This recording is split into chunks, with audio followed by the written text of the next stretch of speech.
All right, guys, welcome to Game Changers. Today we've got new, exciting, and thought-provoking conversations driven from real topics, personally, that I've talked to with some customers and other companies going on in logistics. We got a fantastic lineup today with, I want to say it's 9 presentations and demos, starting with TextLocate, Greenscreens, and Thai software. Afterwards, Block 2 is going to start with McLeod software, Tabi Connect, and us Cargo Chief, wrapping up the day before our last panel with Highway, bitfreighter, and 3PL Systems. Complete, solid group of partners and presentations you're not going to want to miss. Each one's about 7 minutes, so don't blink. It's going to go super quick. Through the day and in between demo blocks, we're going to be covering 4 panel sessions, starting with Beyond the Bid and how to differentiate value in a competitive industry, followed by navigating change to drive successful user adoption, because I know that that's what a big topic is once you do finally bring in tech there to your shop. Then what it looks like to build a future-proof brokerage tech stack with reliable connectivity. At the end, we're going to be wrapping up the day with something a little different. With 3PLs, we saw as true game changers, not just when it comes to tech, but across the board operationally and strategically. So stick around for the last panel with our game changers, sharing how they've overcome challenges through the last year and how they're looking at 2024 as an opportunity. Tons of great content for brokers, carriers, shippers, team leads, VPs, founders, and anyone and everyone in logistics. I'm Chris Arredondo, co-founder and VP here at Cargo Chief. Welcome to Game Changers, a virtual showcase in freight tech. So now I'm extremely thrilled to have such an incredible partnership with the TIA, with their dedication to shaping the industry and helping us overcome challenges through the years. It's my pleasure to introduce our keynote speaker today with Chris Burroughs, VP of Government Affairs for the TIA. Chris, great to have you. Thanks for joining us. Chris, thanks for having us on. Appreciate the opportunity to come and speak at this important event. Absolutely. Let's start a little bit for those that aren't familiar with the TIA. Can you tell us a little bit more about what you guys are about and what you do? Yeah, absolutely. So TIA, we're the trade organization, literally at the center of the supply chain. That's our new tagline, representing brokers and 3PLs here domestically and also internationally within the world. But like any sort of trade organization, we're kind of your voice on Capitol Hill, which is what my role is the VP of Government Affairs at TIA. We have education, we have networking, we put on some amazing shows throughout the year. We're here to help our members in any facet that could be, and obviously, that's through many different verticals. So yeah, that's what TIA is all about. 2,000 member companies, so we're growing. There you go. Amazing shows. Like we've actually got somebody here in the lineup, the TIA Shark Tank winner from this year, TextLocate. So they'll be doing a presentation here. I think it's block 1, if I'm not mistaken. But let's start sort of like, this economic status where we're at. I personally didn't buy anything on Black Friday. I think I'm more of a laggard anyways when it comes to that last minute shopping. I'll try to get everything on Amazon that I can. And then like last minute, I'll just hit up Target with my kid and say like, hey, what do you want to get for mommy? And coincidentally, it's always a toy. And it's really for him, not for mommy, but ends up being that way. So I don't know. I didn't really buy too much here through Black Friday. I don't know if a lot of other people did. I saw a bunch of social media where like, Best Buy or Target or whoever had like these TVs on sale when they like sort of pulled the card back, the original price was there at the back. So it was like sort of some bait and switch things going on. I don't know. I didn't really buy a TV this year. I bought everything a couple of years ago during the pandemic. But let's start where we're at, I guess, and what we've seen happen or not happen. Can you kind of give us like a sort of a health check on the economy here? Yeah, absolutely. And personally, I didn't buy anything either on Black Friday, which isn't abnormal, but I will tell you that my wife is obviously ordering a lot on Amazon because the packages keep showing up daily. So we're doing our part. Yeah. Every quarter, TI puts out a market report for our members, kind of looking back retrospectively, obviously, at the previous quarter. For antitrust reasons, we have to do that as we're aggregating members' data that they're providing in terms of volumes, et cetera. But during the third quarter, we had seen some weaker quarters in the first and second quarter of 2023. A little sluggish, but we saw some slight improvement in third quarter 23. I don't think and I don't pretend to be an economist, but as our economists point out, I don't think we're out of it quite yet. Some people call it a freight recession, some people don't. But they're looking at third quarter, potentially 24, as potentially kind of the bright light, if you will, or at least a little bit brighter light coming out of this freight recession. A couple things that key takeaways from the report that we'd like to point out is a key driver of the freight economy slowdown is trucking capacity, which obviously grew significantly through 2020 and into potentially the end of 2022 with COVID and obviously increased volumes. There's a lot of folks that came into this space. Several of those small carriers or even small brokers created during these past few years have failed.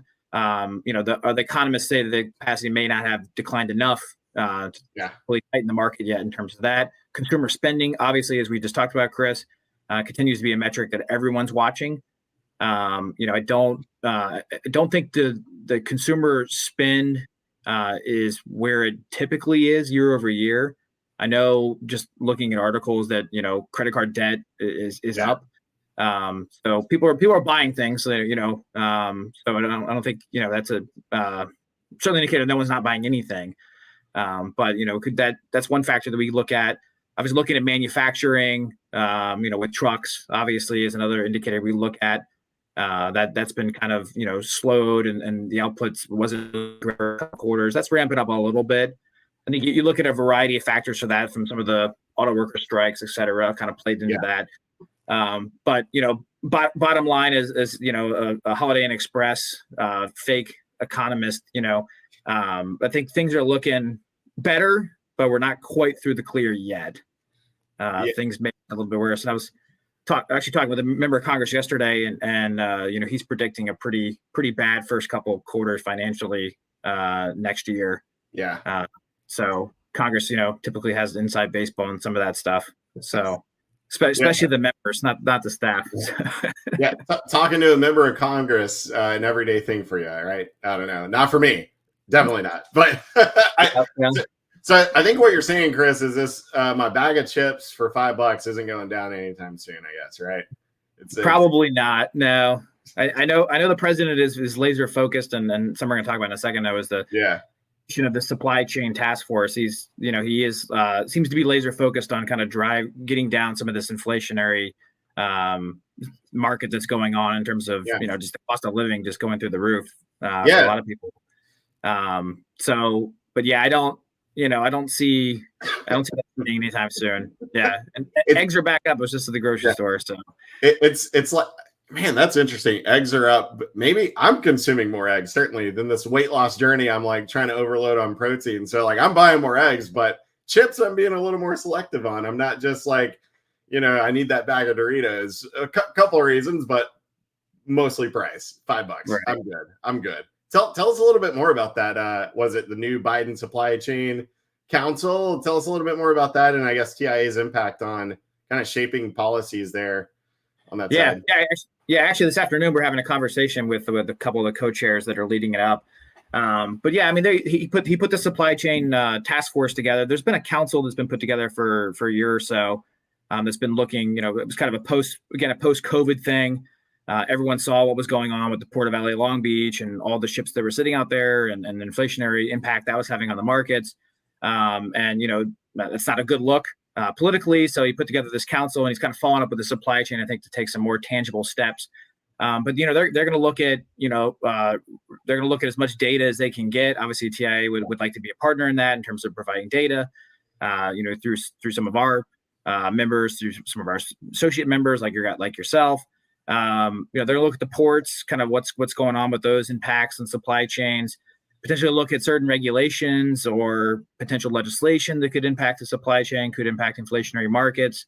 I think really kind of all of it's on the table, trying to, drive down prices because, we're a year out from the next election and folks want to be in a better place politically by then. Plus, we're all kind of feeling the punch like you said, we're all kind of feeling the punch in the gut at the supermarket, buying groceries, everyday stuff. So, So, that point on data, like, I've said before, everybody has data. The TMS do a great job at housing that information, but the crux is sort of the lack of interpretation of that data. And it's Sure. pretty cool to hear that you guys are you have sort of you're going to have a stamp at least on what policies get rolled out, and that's pretty awesome to just know that somebody's watching over us here in logistics, I guess, if you want to call it that. Let's talk about this fraud apocalypse. I think is what you've called it before. Definitely a big thing that's happened. I don't know too many people who haven't been blessed with not having any sort of double broker situation, or just MCs getting stolen and all this other stuff that happens. I guess let's start with kind of like what measures or strategies like would you recommend to TIA members or anyone in the audience to sort of like walk through and navigate those challenges and the constant issues associated with that double brokering and fraud that's here today? Yeah, it's a perfect time, and certainly a topic that we're going to be discussing this afternoon with the chairs of the task force. If you're talking about inflationary market, Wall Street Journal reported a few months ago that the fraud in the supply chain is ultimately costing everyone in the supply chain, including the consumer, all the way down, north of $800 million annually. So this is increased costs that, you and I are going to foot the bill for ultimately, with costs that are baked in because of this. Yeah, I mean, the issue of fraud is not a new one. TIA has been kind of a leader on this issue for a number of years, dating back to 2011, 2012. We were worried about the issue of fraud. It looked quite different then. At that time, it was, what we saw as fraud is, it may not even been nefarious, but, a trucking company may take 3 loads. They have capacity for 2. They would just go ahead and rebroker, flip the load to one of their buddies to handle. We saw that as potential fraud in the industry. And, these are unlicensed brokers doing this.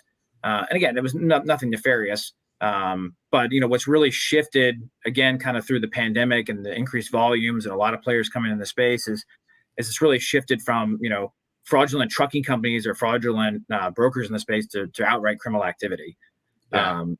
Cargo theft, cybersecurity, spoofing.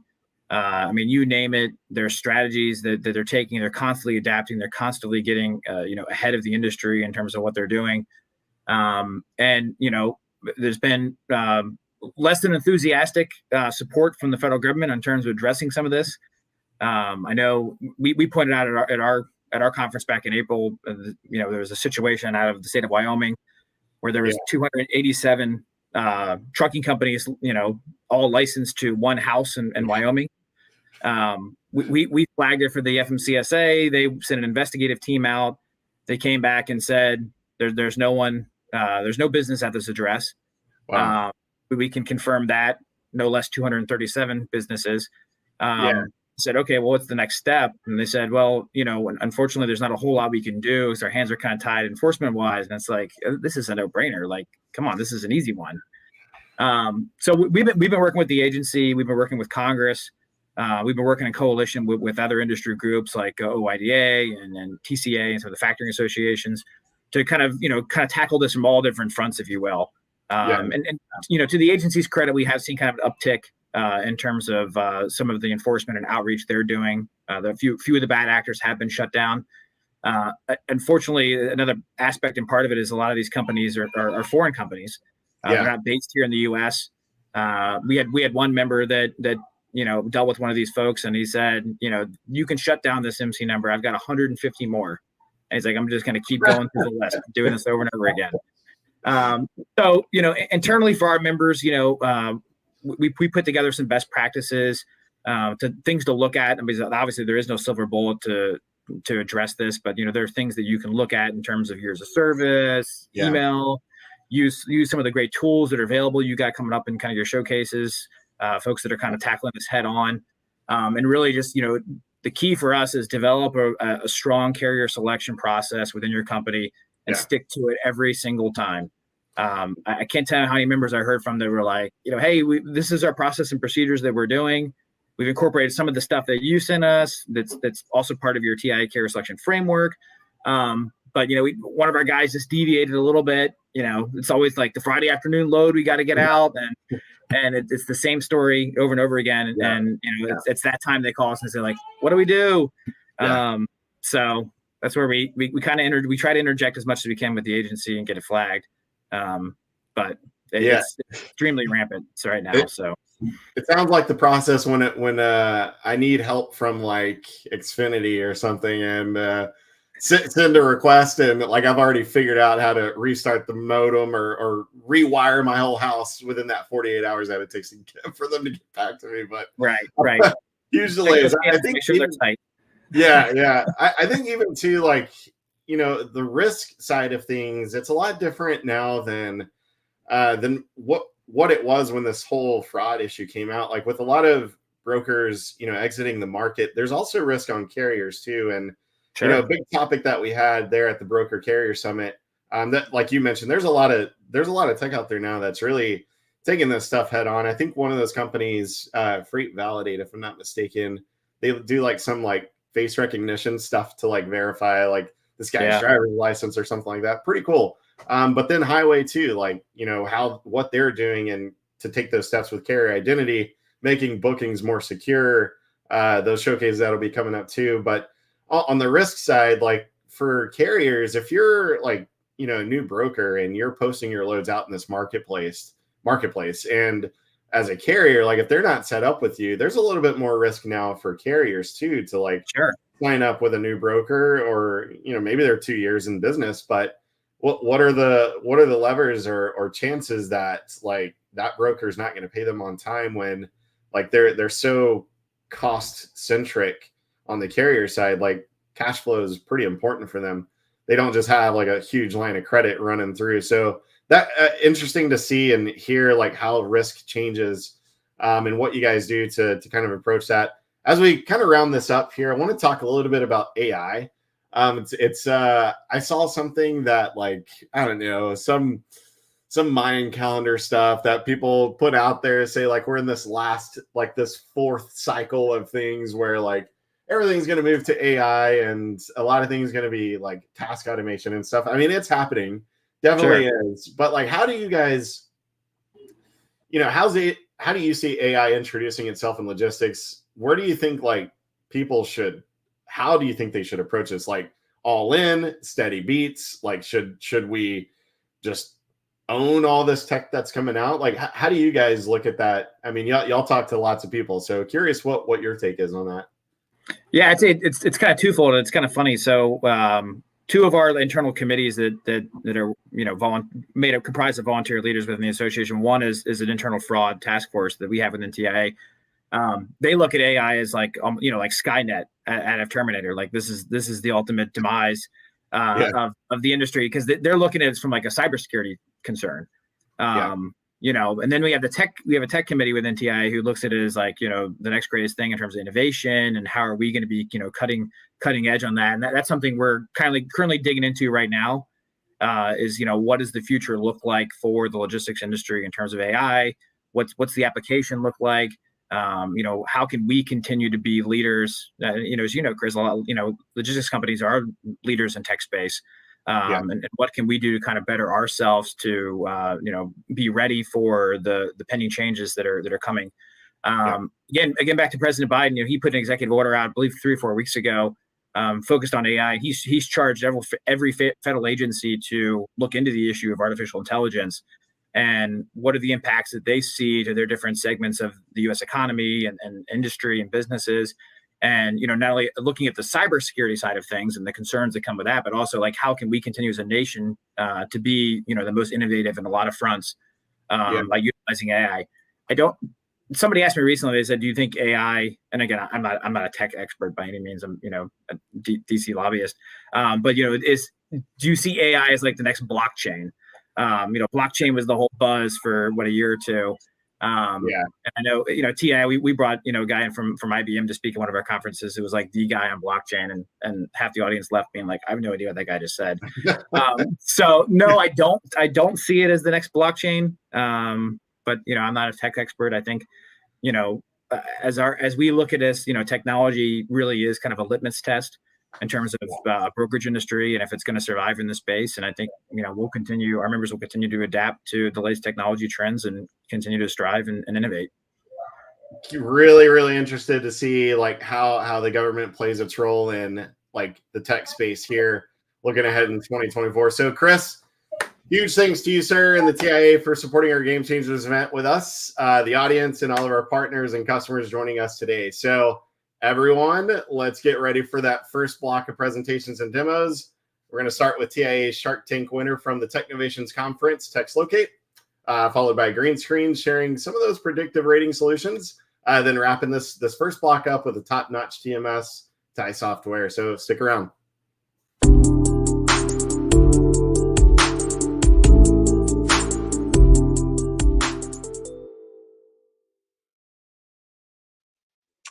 Hi, everyone. My name's Demi. I'm the Director of Customer Experience here at TextLocate. I'm filling in for Ryan Rogers, our founder today. So I'm going to tell you a little bit about TextLocate, who we are, and what we do for the industry. So we are a complementary visibility and communication solution. We help anywhere from startups to billion-dollar brokerages. I think through these slides, you'll kind of get an idea of how we're helping customers today. So a little bit about our founder, Ryan Rogers. He's had 24 plus years experience in the industry. He's ran brokerage at both Covenant, US Express. He ran procurement at Amazon. And through his years of experience, he's actually identified a problem in the industry, which is, hey, how can I get my reps to track freight? How can I get drivers to respond better? So that's the problem. So we found that drivers have actually stopped wanting to interact with apps. And we very much know that apps have their place in the marketplace. And we are just trying to say, hey, how can we bridge that gap for our customers? So not only do they not want to download anything else, they also don't want to be constantly tracked. So the solution we have found is simply text, just like you and I. It's the fastest form of communication. Obviously, there's no app to install. And furthermore, 90% of those texts are open and read within 3 minutes, which makes that the greatest open rate of any form of communication. So here's just a slide a little bit about what we do, and we'll kind of dive into each one a little bit separately. But two-way chat, location request, and image capture are the main three features that we implement in our dashboard. So kind of how does this process look like? How do you engage from a brokerage to a driver? So step one, you can actually, a broker on the floor can send a text message asking for a location request to a driver. These are actually set on an automated cadence as well. So yes, it's a one-time request, but it can also be automated. So step two, the driver would simply receive that text from the broker asking for the location. They're going to click a link and then they will get the lat long position returned. And then step three, of course, is we can communicate then with the driver via two-way chat, image capture, and regardless of that location communication, we're always a text provider. So this is actually a video. Before I play this, this does not have audio, so I'm going to be talking over it. But this is just a look at our dashboard experience. How do you start the engagement with the driver? How do you send that first initial request? So I'm going to go ahead and hit play here. So as you can see, he's going over what you need. So a load ID, which is going to match with your TMS, the driver phone number, a first name, and then kind of a custom field there. So he's going to hit locate here. That's going to send out that first initial request. So if you can see the screen to the right, that's actually what the driver is going to see. So this is the text communication. They're going to click that link. Once they do that, this is kind of the screen. So they're going to be able to choose a status update. So he's going to choose delivered here. You're going to see an auto kickback message here. It says, thanks for delivering your load. Please send us a picture of your POD. So that's kind of where we get into streaming those documents back in. So as he flips back to the dashboard here, you can see the document come in via text. You can also see it within the dashboard here. This is what the chat looks like. Here's what a template message looks like. You can customize these. It's a one-touch click interaction. We're all about simplicity. And the other thing about our chat is it ties everything back to that original load ID, which is crucial in our industry because unlike other communication platforms that brokers use, nothing else is pulling it back to the load ID. So he's just looking at the location overview here. You can actually share that history with customers, with reps, so on and so forth. So this is just a quick example of what that dashboard looks like. And this is, I'm going to click over. Okay, so here is our full API shop. So yes, we have a dashboard experience, but we also have an open API. So we like to plug and play with a lot of different people. As you can see here, we work with several different TMS systems and we're constantly, innovating as far as who we can connect with. Main two partners, and you'll hear from Don today at Greenscreens. They're a crucial partner of ours. We enable text-based bidding with them to cover freight faster. We also work with people like TransFlow, and that's how we're automating that document collection, scanning them, retrieving them quicker. And then, of course, you can see our WhatsApp. We have a lot of different cross-border needs, so that's a great way to interact with those drivers as well. Okay, so this is an example of what our automatic document forwarding looks like. So as you can see, the document will come into the dashboard. The image to the right is actually a template of what that email would look like. So if you're just a manual brokerage and you just want to forward that on to an accounting email, then your accounting person would actually see this with the load ID at the header. They're going to know exactly which load it came from. If you're someone like a TransFlow, they're actually just scanning this automatically for you to drastically improve that process. So I know Chris earlier talked a lot about fraud in the industry. I think it's probably the worst it's been, as we have seen it. So pre-book, that's a huge use case for all of our customers. Even if your intention is to start out with a more, constant tracking scenario, or I should say tool, you can actually say, hey, let me verify on the front end that this driver is actually where they say they are before we even book that driver. We also have things like image capture to confirm reefer temp, still verification. Was there any damaged freight? Even the MC number, I know they spoke on that too.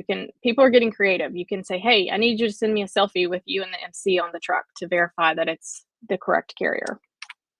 This is just another look. These next few slides are a little bit of an overview, but these driver statuses that they click, you can actually customize the response from our settings page. So this is basically to help you start engaging with drivers so that they will engage with chat. And this is just forming that open line of communication to let them know that you are there as a resource throughout the duration of the load. Here's another look at what the text looks like from the driver or to the driver. So it's going to have the link. You're going to have the status update over to the right. And then here's just a look at our customers. Again, we pride ourselves being very driver focused, and we also pride ourselves in truly being that gap filler, regardless if you're a startup or a larger billion-dollar brokerage who really needs help in those visibility, PODs, all of those different avenues. So just to wrap things up here, we're definitely beyond the blue dot. We do not want to be looked at as just a location solution. As you can tell from the presentation, we do a lot more around some other image capture and fraud prevention and things like that. So thank you for your time.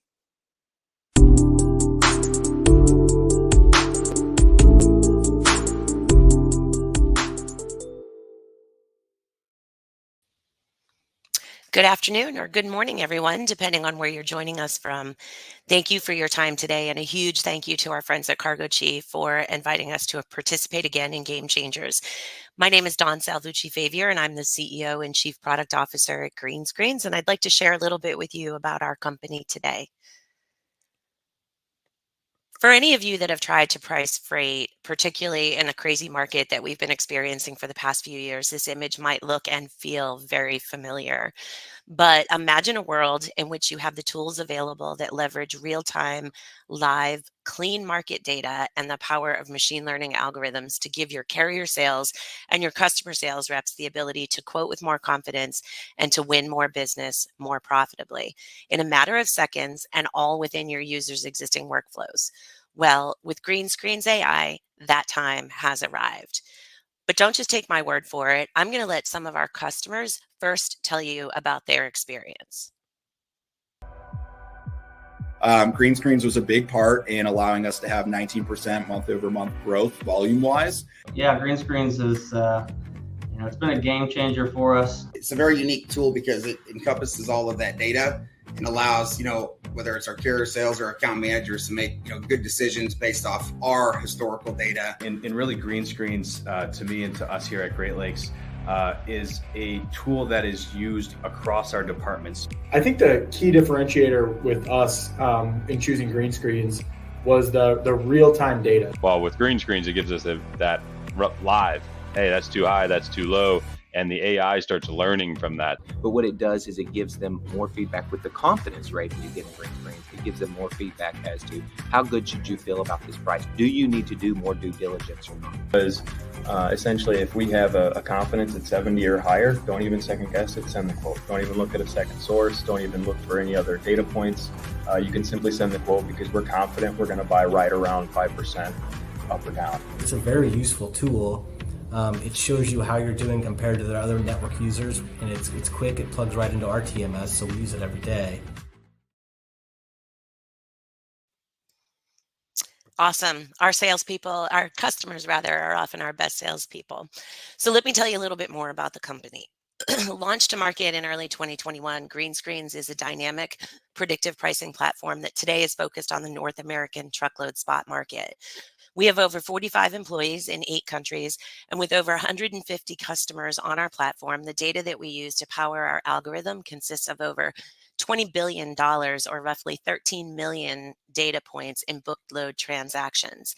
And we're thrilled to make our debut appearance at number 5 on the 2024 Freight Tech 25, be the 2022 TIA Technovation Shark Tank winner, and for the second year in a row, be recognized by Food Logistics and Supply and Demand Chain Executive Top Tech Startup Awards.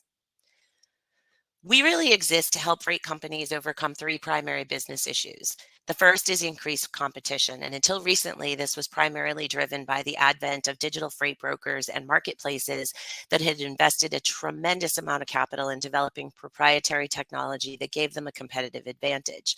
Today, it's about the fact that in the down market that we've been operating in, every at-bat and every opportunity counts. The second is market volatility, and this is certainly nothing new. The volatility has always existed, and we've always had these up and down cycles, but in recent years, those cycles have become more extreme, and the distance between them have become much shorter. So the traditional ways of pricing freight are no longer adequate. They don't react fast enough to the changing market dynamics due to the fact that the available tools are generally backwards looking and based on stale, often dirty data. And last is the people and productivity.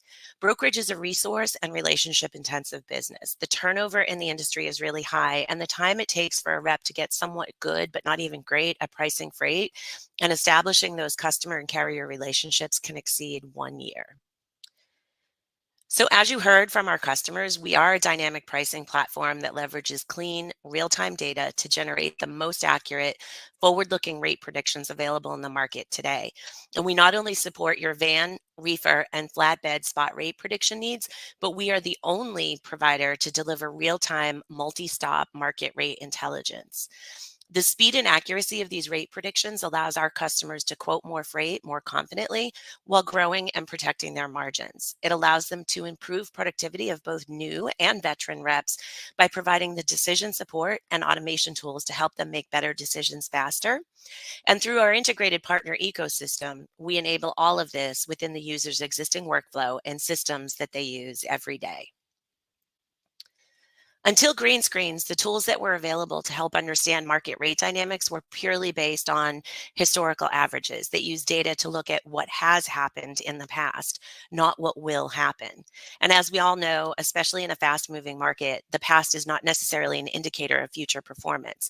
While historical data is a critical input for a predictive model, when used alone, it only provides part of the picture. So Greenscreens uses machine learning techniques coupled with historical and real-time data to truly predict what will happen based on the current market dynamics, not what did happen. And we've seen evidence of our rate predictions reacting to market situations in a matter of hours. That, my friends, is the power of predictive AI over historical averages. At Greenscreens, we believe in meeting our customers where they are in their digital transformation journey, whether that's how they get us their data, where they access our application from, or the level of automation that they desire to employ. There's a lot of app fatigue out there, and while we're very proud of our user experience that is robust yet very easy to use, we believe that pricing intelligence belongs in your user's existing workflow. So we've taken the approach of embedding the power of Greenscreens into the TMS ecosystem, as well as several TMS adjacent technology solutions to support your dynamic pricing journey, including all of the presenters on Game Changers here today: TextLocate, Cargo Chief, Tabi, McLeod, Tabi, Highway, and 3PL Systems. I hope I didn't miss anybody.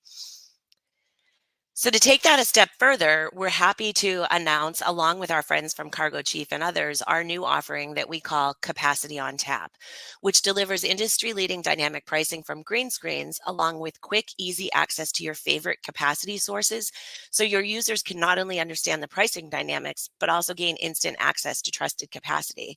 And that helps you to, number one, ditch the load board and save money on capacity acquisition and pricing. Number two, save time on finding good carriers with fewer browser tabs and mouse clicks. To minimize the tail risks, like dealing with fraudulent carriers, as we heard Chris and Chris talk about. Promoting carrier reuse and better carrier relationships. And finally, transparency into not only the rates and the capacity at the tips of your fingers. If you want to experience the future of dynamic pricing, please reach out to us at www.greenscreens.ai or contact your Cargo Chief rep, or you can always email me at dawn@greenscreens.ai. Thank you all for your time today, and thanks again to Cargo Chief for inviting us along.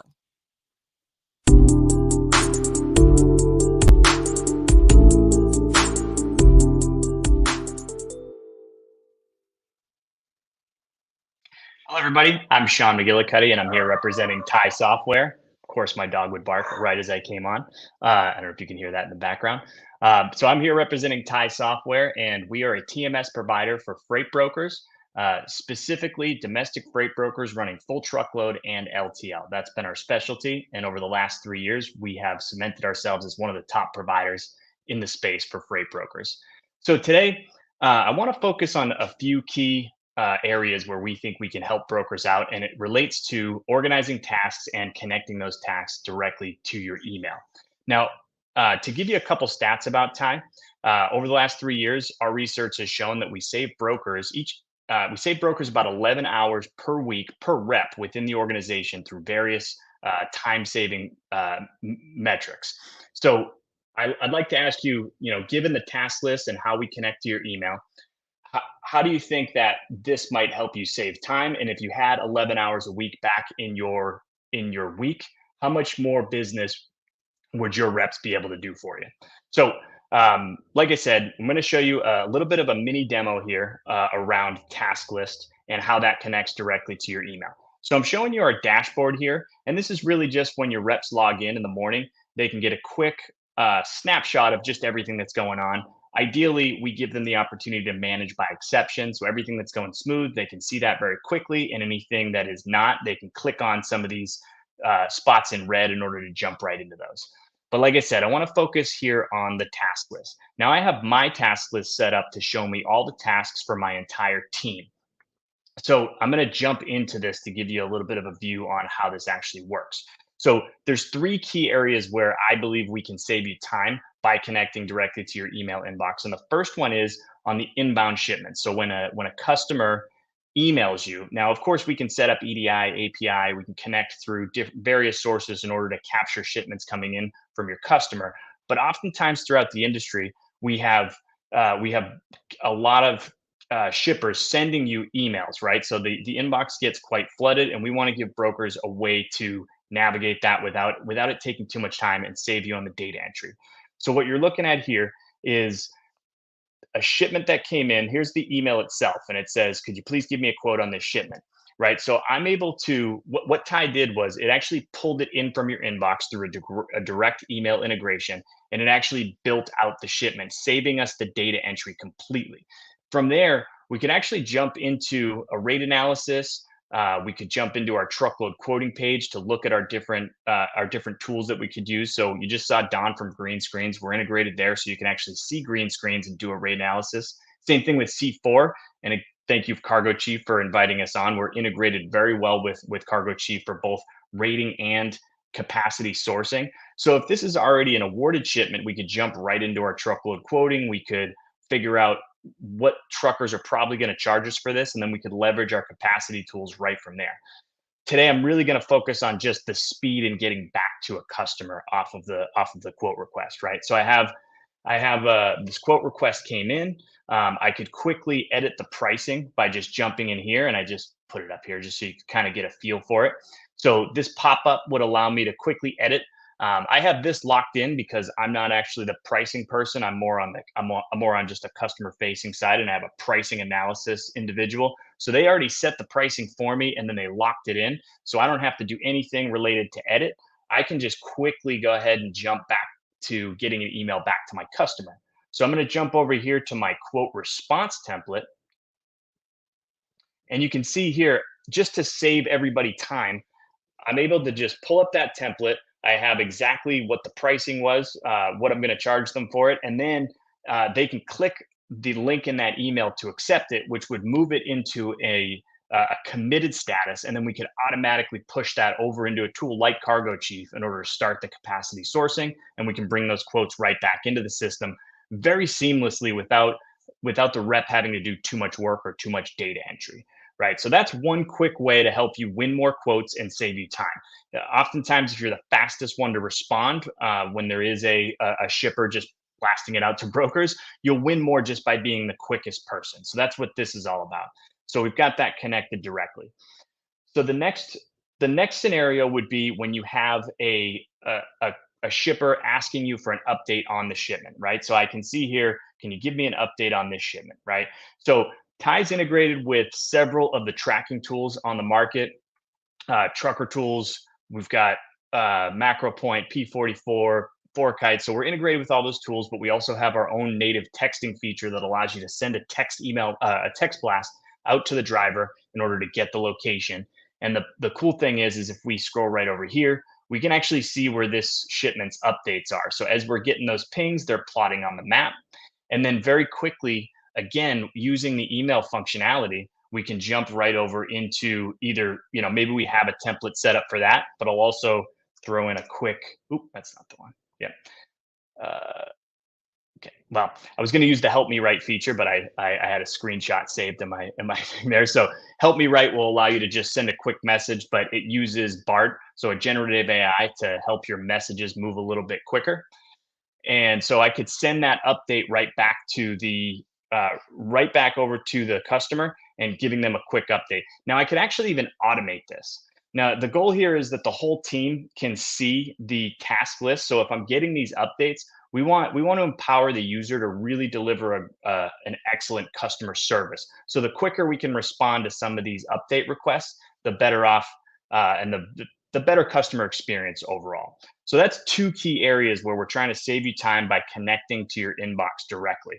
And again, when those tracking updates come in, we automatically associate those to the appropriate shipment. So your team will know exactly what this task is for, what customer and what shipment, and they can just move right through it. So the last part I want to show you is document processing. So again, brokers get inundated with updates with paperwork at the end of a shipment, right? Everything coming in, and we need an easy way to manage that. So what Tai does is we grab those emails directly from the inbox, and we can archive those, bring the attachments in, and then you can see that we've identified, by imaging this document, we've identified all of the key numbers that would identify this document. And our team can now just speed through a process of matching that document up with the appropriate shipment, which will automatically sort it within the TMS. And then we can automate the bill audit process, and we can streamline your invoicing. So that's just one area where Tai can really help your team out, save you time. Email can be a bit overwhelming for brokers. They get a lot of them. That's just one area. But if you'd like to hear more about Tai, go to tai-software.com. And we have plenty of information there, and maybe book a demo with one of our sales reps. Thank you.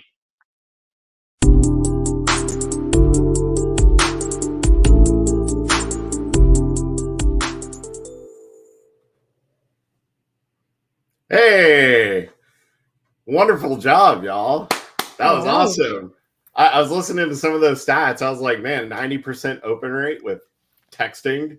Jeez, I feel bad. I just leave people on red a lot of times. Or I won't even open the text. I'll just scroll down and close it out till somebody answers. But in tracking, that's super critical to get those timely responses. Yeah, lots of good stuff there for anyone who was checking those out. Today, I want to start with kind of this topic here, beyond the bid and how to differentiate value in a competitive industry. We're going to talk a little bit, for us as tech providers, but also how we look at this for our customers and brokers and logistics to figure out like how can you continue to strive for that competitive advantage. So I guess let's start here with kind of the first thing, like market trends and adaptation. I don't know, Demi, maybe we start with you. How would you expect logistics to change, right? And over time, it's always going to keep changing, even what people are focusing on today versus what they have in the past. What is your company doing to sort of stay competitive, not just for you, but for your customers too? Right. And I think Dawn kind of touched on that in her presentation. It is changing constantly. It will eventually, trend upwards. Now, how long that will last, we don't particularly know. But I think the main thing for us is just meeting our customers where we are. Through the presentation, I think simplicity is key. So, whether that's, hey, one of the biggest things I like to look at is drivers. So we are very driver centric. So how many times do shippers notify you late that there's been an appointment change and they're the last person to know? So I think that even driving that communication for the betterment of the drivers can kind of help everyone, keeping that communication open, which is what we drive, is efficiency in that communication. Yeah, Lena, how would you sort of piggyback on that? I heard 11 hours per week. Like, man, if I was booking freight, that's a ton of time. That's more than a day that I would get back. So you're telling me I only have to work a 4-day work week. So that sounds pretty good. Yeah. How would you sort of like look at that, competitive advantage? Like, how do you guys separate yourselves across other TMSs, but also for your customers too? Yeah, well, I think in a rapidly changing industry like logistics, agility and innovation and adaptability are key.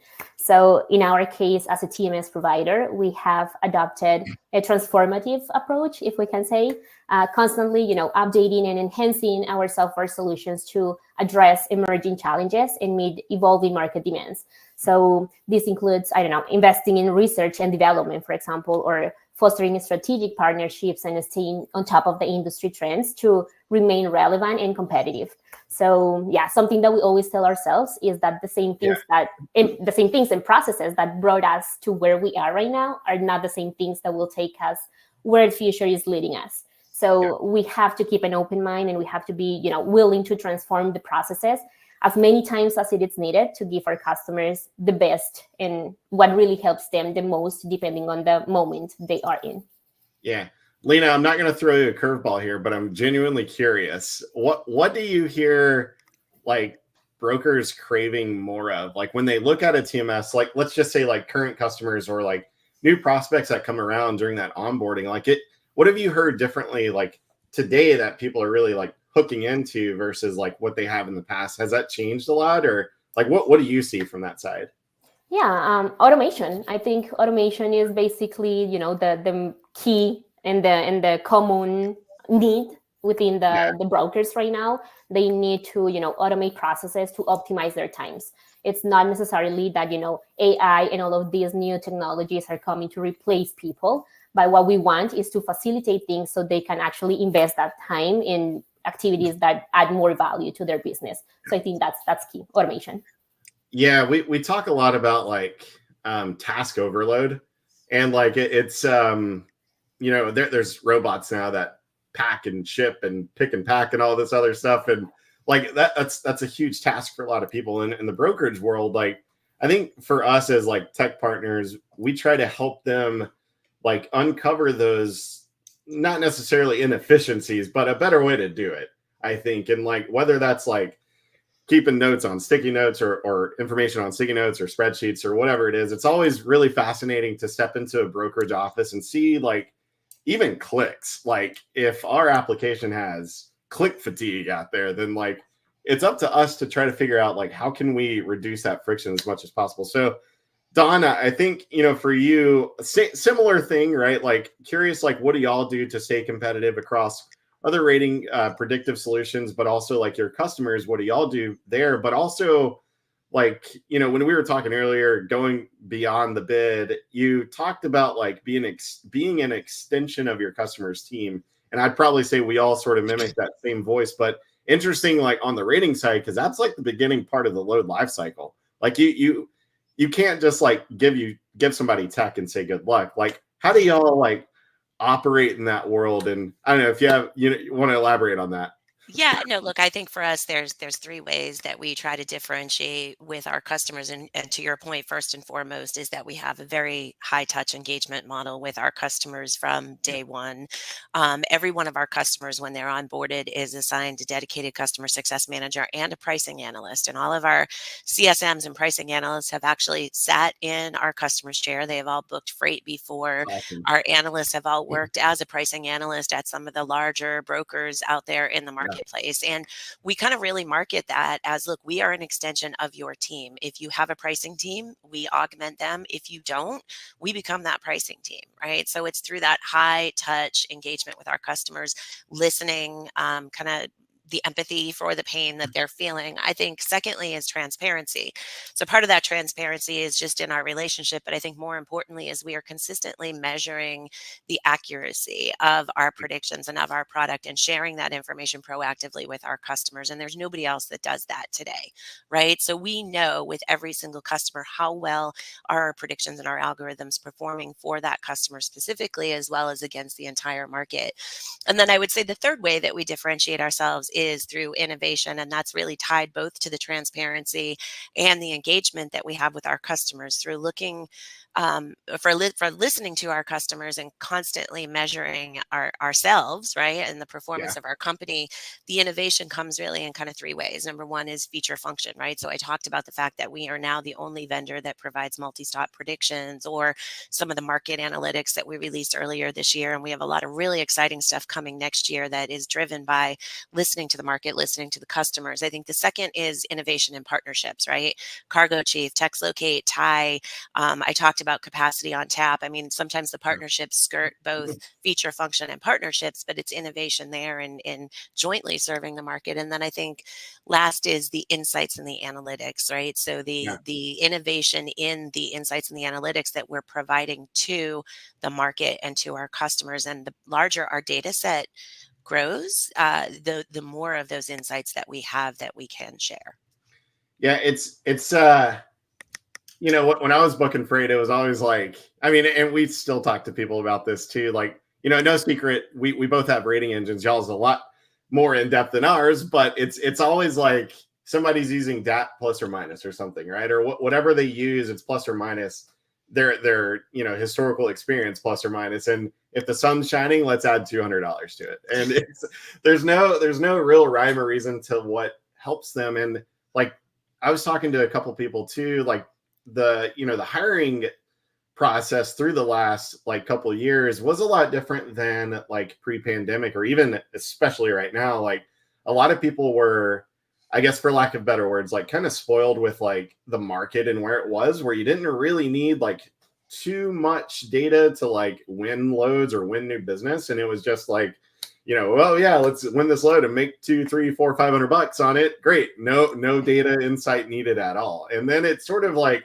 now what we're seeing, and I think we're going to talk about this a little bit later, like people are looking back and trying to like amplify those strategies that were tried and true to and tested to what they did to build their foundation. And that a lot of that comes with pricing. Like you can't just have a rate, but you've got to have partners that can help you understand what does that rate mean? Like, how are you going to regurgitate that information back to your customer? Or like texting, like how are you going to ensure like that 90% open rate, but also timely tracking and like all these things that come together, they can't just do it themselves. And neither can we as tech partners. Like we've had several feature requests. I just did a customer visit last week, like 20 requests. I was like, man, that's awesome to hear. Like still people are just coming up with new stuff. And it's really awesome to be in that ride with everybody. I guess to think of like the onboarding approach, Demi, if we kind of want to follow this little screen pattern here, I guess we can do that.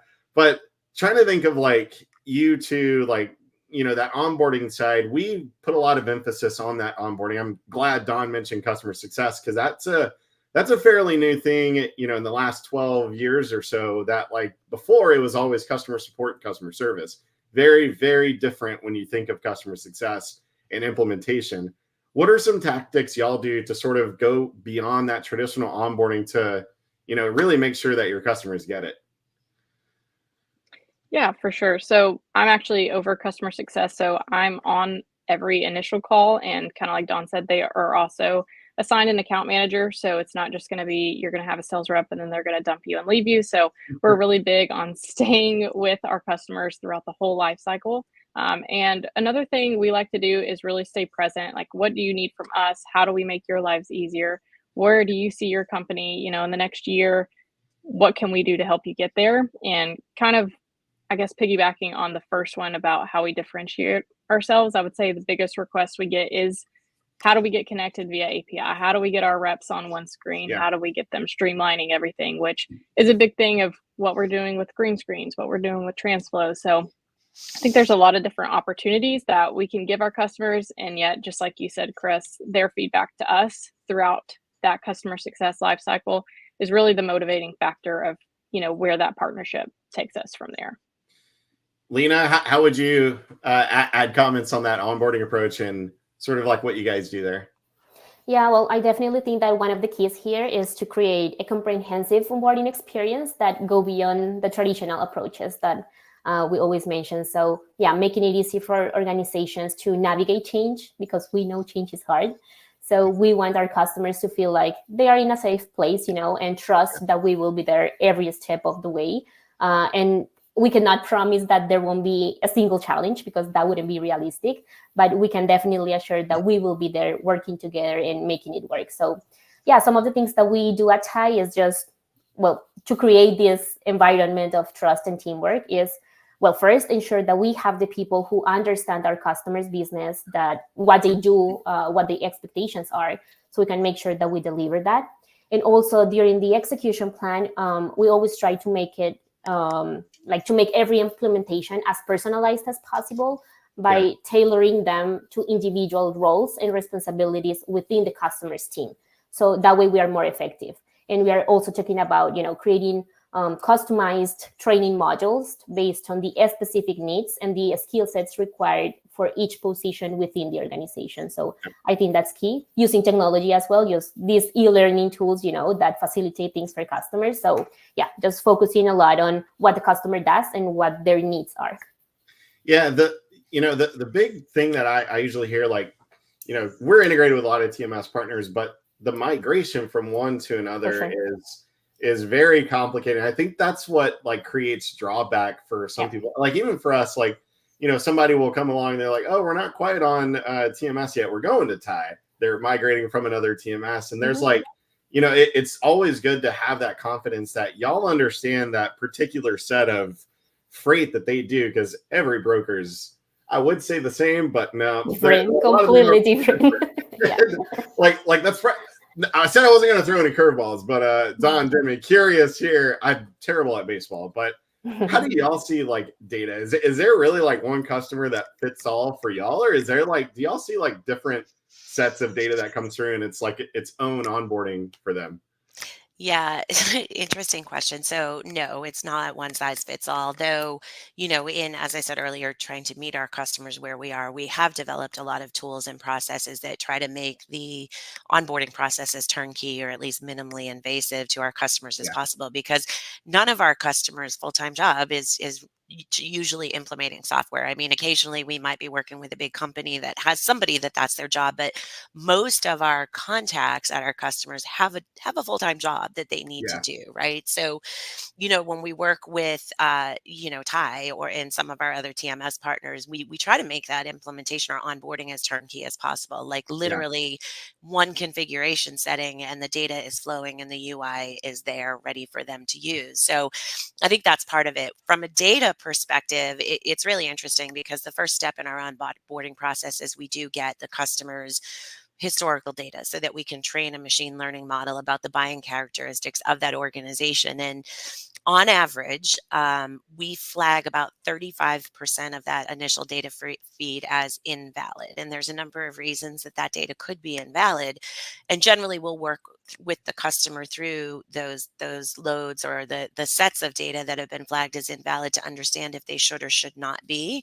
But that helps not only us to understand more about the customer's business and their data, but it also helps the customer to understand their data. I mean, we've had some customers that were like, our data is super clean, and we get it, and we're like, we flag 35% of your data as dirty. Now, in some cases, that data is not dirty. One of the examples, empty plastic water bottles, a full truckload weighs what, 3,000 pounds.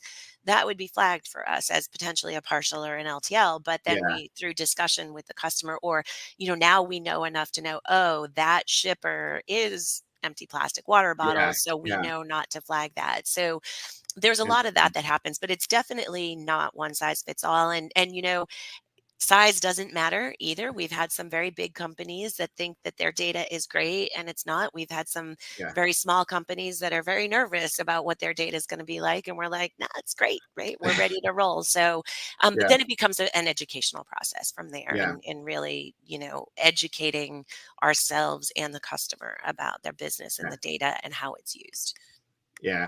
Demi, I'd probably say every carrier is not the same either. And how they respond to text. How would you add on that? Yeah, and piggybacking off of Don, definitely not the same, but I feel like we have ran enough to kind of know where the average should fall relative to that brokerage size. So, as far as like response rates, we always tell people 40 to 60% is our typical. It's funny, regardless of what we do, it always seems to end up 50-50. We always say we're not a silver bullet, but again, you have your larger customer who is like, our tracking's tip top, and then you turn on an automation and you realize, wait, maybe it's not as, honed in as we thought it was. And we're able to bridge that gap a little bit larger than even their expectations. So that's really cool to see. And then for the smaller guys, we can even, we're not meant to replace anybody, but sometimes we're a really economical solution for a smaller brokerage that maybe doesn't have the resources or allocations. And we're able to be a much bigger impact for their size business. So I guess looking at the data, it's definitely, based on size, I would say, but all in all, as far as what we're looking at, I would say our percentages typically, fall around the same spot. So interesting. Don, you should probably trademark this quote. I know we've talked about it before. You guys sort of position yourselves as like exclusively non-exclusive when it comes to those partnerships. Can you maybe start this conversation off on like, what are some of those examples and how would you explain that? And what's the value of that to like, you as there at Greenscreens, but also your customers and anyone here listening? So first, Chris, I want to say you had me nervous for a second about what quote you were actually going to call me out on, but no, exclusively not exclusive. I mean, we mean that in a lot of ways, right? We're not going to restrict anybody from whom they can share their data with. Their data belongs to them, right? Yeah. They are giving us access to the data so that we can provide a service to them and so that we can aggregate that data to provide a service to the industry. That data is aggregated, anonymized, but we don't own that data and we're never going to tell a customer how they can use that data. I think on the partnership side, co-opetition is what I would say. I think there needs to be more co-opetition. I think there are some of our partners that, you mentioned, you guys also do rating, but what we do and what you do are very different, right? And I would say that probably of all of the rating tools that are out there compared to what we do, and it's definitely a better together type of scenario. But I also believe that the days of whatever technology platform a broker is on being a monolithic, almost ERP system that is one size fits all, I think the industry is really moving more towards, the TMS as the operating platform and the ERP, if you will, but open to best of breed task specific applications that are geared towards, again, specific users and specific tasks that need to be done. And none of those applications are one size fits all. So I think that the path forward is really the TMS as the operating platform with optionality for these best in breed task specific applications to help with visibility and with pricing and with capacity sourcing and with finance and document management and automation, right? And that's the approach that we've taken in not only our partnerships, but the way that we have built out our whole technology platform as kind of being, I believe that people and price are what connects supply and demand, right? And in our case, that's shippers and carriers. And that's kind of how we've built out our platform, is to enable that. As we sort of wrap up this conversation, leading us to kind of the end and, what we look at ahead. Let's talk about sort of like innovation briefly and that feature impact. I guess, Lena, if you want to start, can you share like some examples where adoption of either a new integration partner or features that y'all have put out maybe like help differentiate what you do there at TIE, but also like give more of what your customers crave? Sure.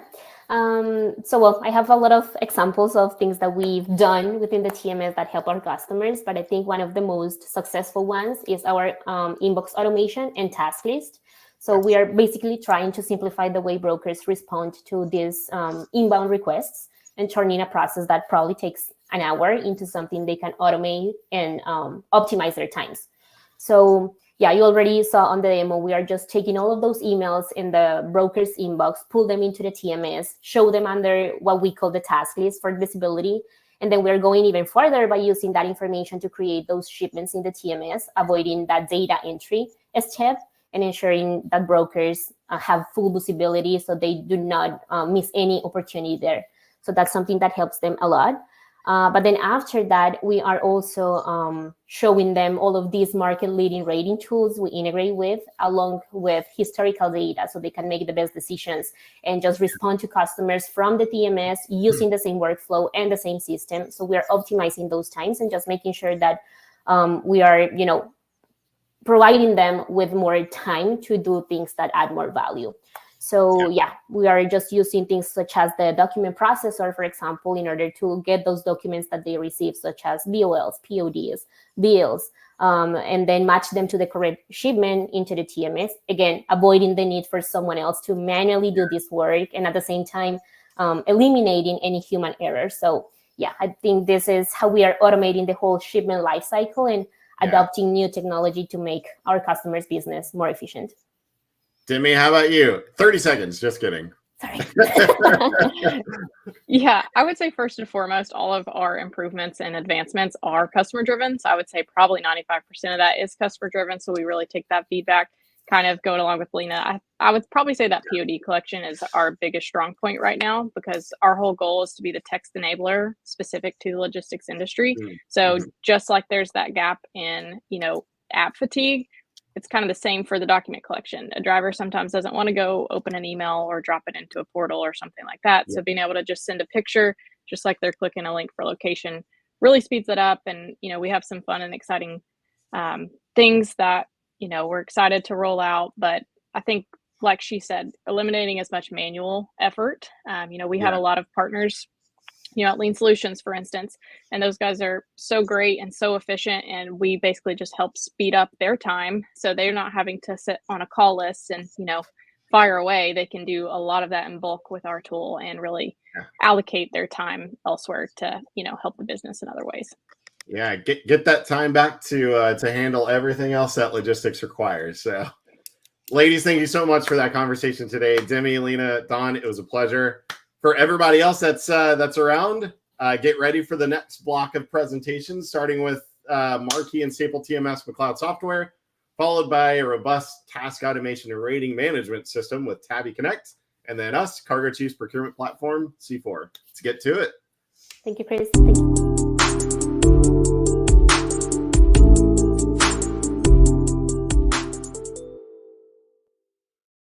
It's 5:30 a.m. and the alarm goes off. Picture your top performer rolling over to turn off the alarm.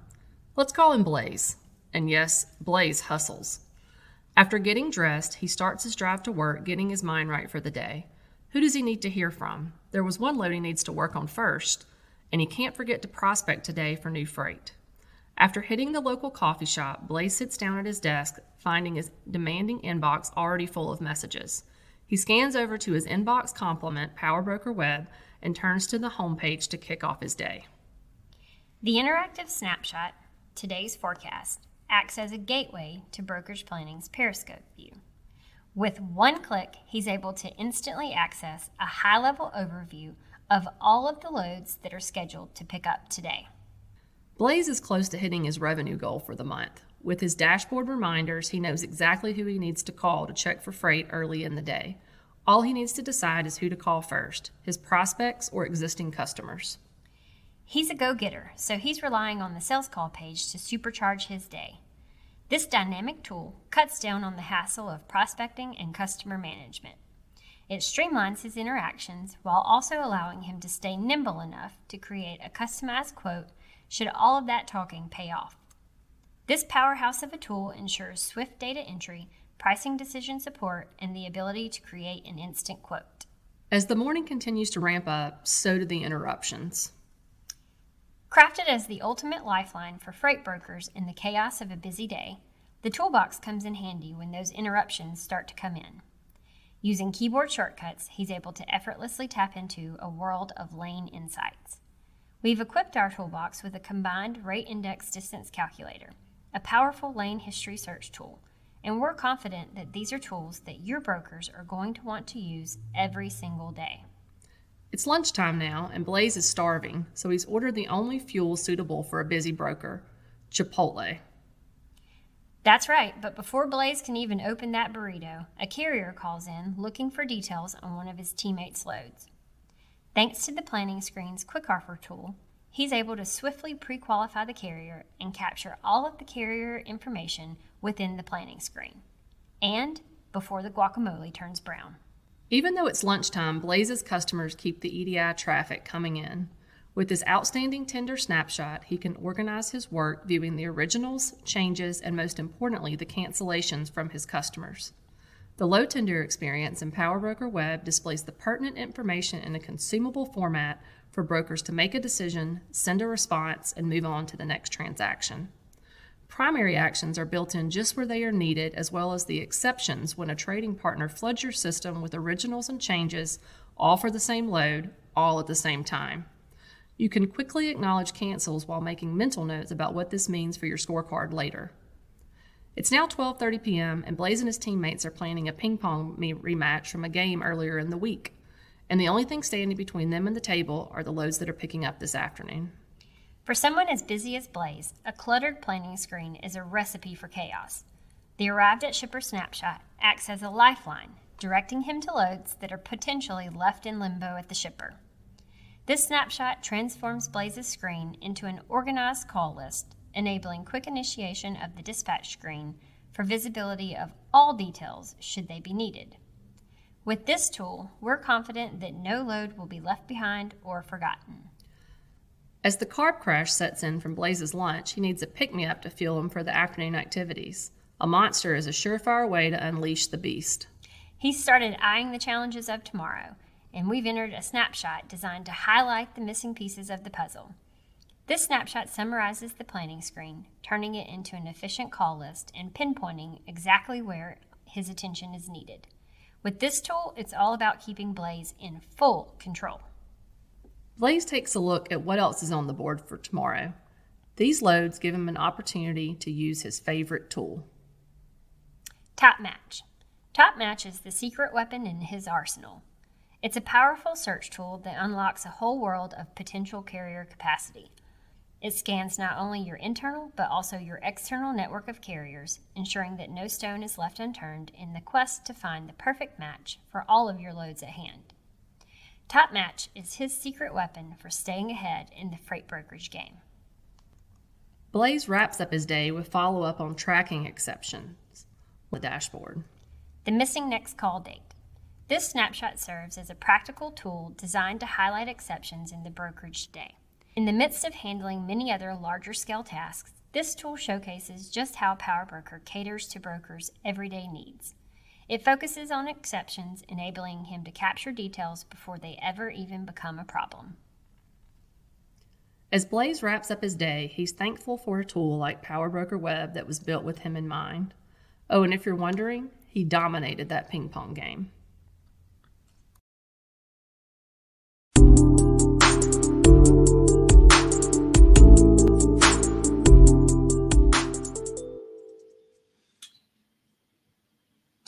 I'm Dan Hellman, Chief Sales Officer with Tabi Connect.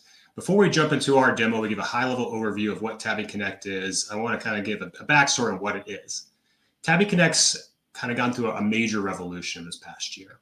Historically, they've always been focused on automated rating, which is extremely important for brokerages to capture more market share. How do you do that? By quoting more. What's now evolved into a complete rate management system. Automated rated is great, but it only gets you so far. So what Tabi Connect is doing, it is able to either fully automate or partially automate and capture every data point for literally 100% of every single quote that hits a brokerage system or reaches their brokerages. So we're going to automate the process, quote more, but then capture those analytics, because that's where you can really get a lot of value in all this data. So we're interacting with the major bid boards. Right now, we interact with 62 different TMS or shipper platforms out there. We also have an internal portal that your employees can use to capture the one-off quotes that happen. The customer calls them, or the low volume quotes that come trickling across. And we've also embedded Tabi into email to capture those free form texts, to speed up the quoting process, but even more importantly, capture that data, because that's what's going to catapult brokerages in the future. So we're enabling brokerages to quote more, capture more market share, and then use the analytics. So some things you can do with our main dashboard. Lots of information here. You can drill things in by trailer type or by customers. It's all dynamic by dates. But you can look and see what exceptions. What information do you not want that you haven't quoted? What you can use with this is this now allows you to direct your carrier sales team to maybe start prospecting carriers in that area. So you actually start quoting these shipments. Or dial into, let's say, how much profit margin you've had. So we're capturing every data point for OD pairs, what you quoted, win-loss percentages, all response rates.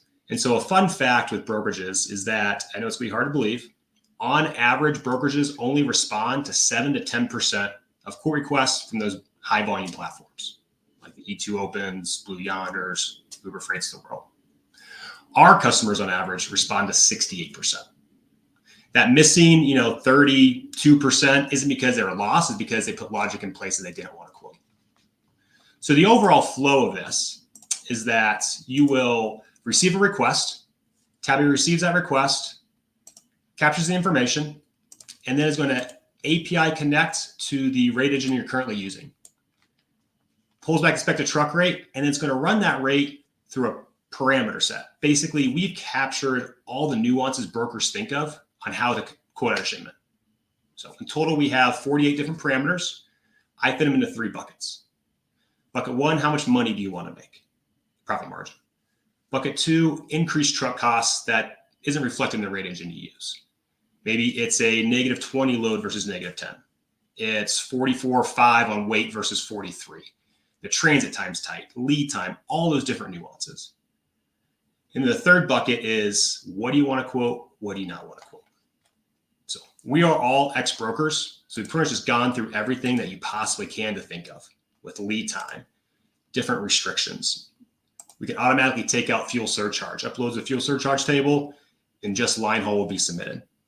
So this is basically the quoting logic that you can take out of your experienced brokers' minds and actually put data behind it. Now, some other new advancements is our internal quoting portal. So let's say your broker, he gets a call from a shipper. Hey, got another chicken load. What's your rate? Well, instead of going to the rate engine, calculating it, and just telling it back, this is really good data points. So let's say I'm quoting out Scott Yachts. I'm going to type in, it's a rate from Denver to my old hometown, Terre Haute. It's a reefer load. Click quote. It's taking that information, going to API connect to the rate engines you've already established, even can pull from your historical data, runs it through the parameter set, and spits out a rate. So I'm going to create a quote ID, see what the final all-in rate is, break out fuel if it's there, what the profit margin is. And so now it's going to create a standardized quoting process for your entire company. But even more importantly, you're capturing these data points that you can now enhance. Imagine what you could do if you could actually see every rate request that hits your system, what your people are responding to, what their win-loss percentage is, and provide those little tweaks. Maybe you don't need as much markup as you need as you thought. It's going to help eliminate that emotion. What's also beautiful about this is that there's zero coding, and also it's easy to use. You can have an admin panel where you create all of your own users, and you can actually have the account managers or brokers control all their own logic. So there's no quoting. And it's so easy to use that a broker could be out having a beer and happy hour. He can access this from his cell phone. So if he needs to get a quick rate, pull up a cell phone, types it in, you're logging that data, and he's a standardized quoting process. You can even change your logic from your cell phone. So very dynamic, very easy to use. Another aspect of Tabi, which I'll go ahead and do a live demo, is we've embedded it into email. So just a generic example of a rate request coming over. I'm going to start up Tabi. Tabi's going to read the email, extract information. On average, it takes about 7 seconds for her to do that. Pretty quick. When you're staring at it, it's kind of like paint drying. And so she's going to extract the information, pull it back. This connection's going a little slow, and capture it here. And essentially what's going to be done is it's going to capture all that information, click quote, and she's going to be doing the exact same thing as going to your rate engine, API connecting, run it through the parameter set, and can email back the response right away. So it's going to speed up that quoting process. What might have taken 3 minutes to quote out a spot shipment can now be done in about 15 seconds. Once again, you're capturing that data, which is one of the most important things. Our customers have had a lot of success. We've seen exponential growth, partly because we can go live very quickly. We're also step-by-step with our customer base. We can, our pricing is based on how many shippers you want to automate. So we are incentivized to make sure you get a return, to make sure you get ROI. So you want to grow it more. If you don't get a return, if you don't have success, then we don't grow our business. And so our main value props is, one, you're going to quote a lot more freight and you're going to capture that data to improve it. I've said this every single call I've had or any demo I've done. We cannot guarantee that you're going to increase your load count, that you're going to increase your revenue. What I do guarantee is you'll quote 100% of everything you want to. You're not going to quote the ones you don't, and you'll capture 100% of the data.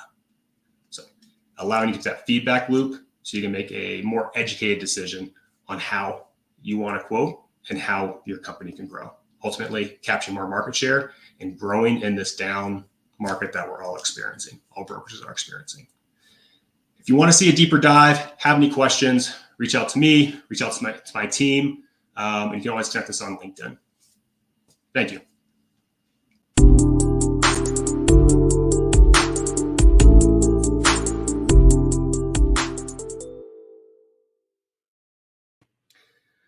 All right. Hey, guys, for those that are just tuning in, I'm Chris Arredondo, co-founder and VP of Customer Success here at Cargo Chief. Steering a little bit away from, probably call it that traditional demo, I want to talk a little bit about how our procurement platform, C4, can help you do more with what you've got. And whether that means everything coming straight to your TMS, like those partners that we've got on today, or giving you workflows to optimize every single part of that load lifecycle, starting with acquiring new business. Over the last few months, and sort of related to the Game Changers event, I've talked to a handful of partners and brokerages. It really comes down to two things: winning new business and improving throughput. And a lot of companies are focusing on those strategies to amplify the things that they did in the past that really help them build that foundation in their business in the beginning. That doesn't just mean doing more with your team, but also with the freight that you've already got on the board. Carrier relationships don't have to start only when freight is on the board. It can actually start at the beginning of that load life cycle when you're trying to acquire that new business. So how we look at doing this is through more of like a pipeline, if you think of it like on the sales side, in a progression of freight. So before I get into that part, I want to talk a little bit about how we build our capacity and where that data comes from to help you build a more reliable carrier network.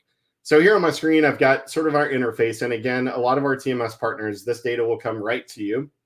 Depending on the TMS, that will be an all-in-one solution with capacity, rating, digital freight matching, and all that whole kit and caboodle. Some of them may just have the webhook that allows us to create an entirely different experience rather than just like a shell or a skeleton of an application.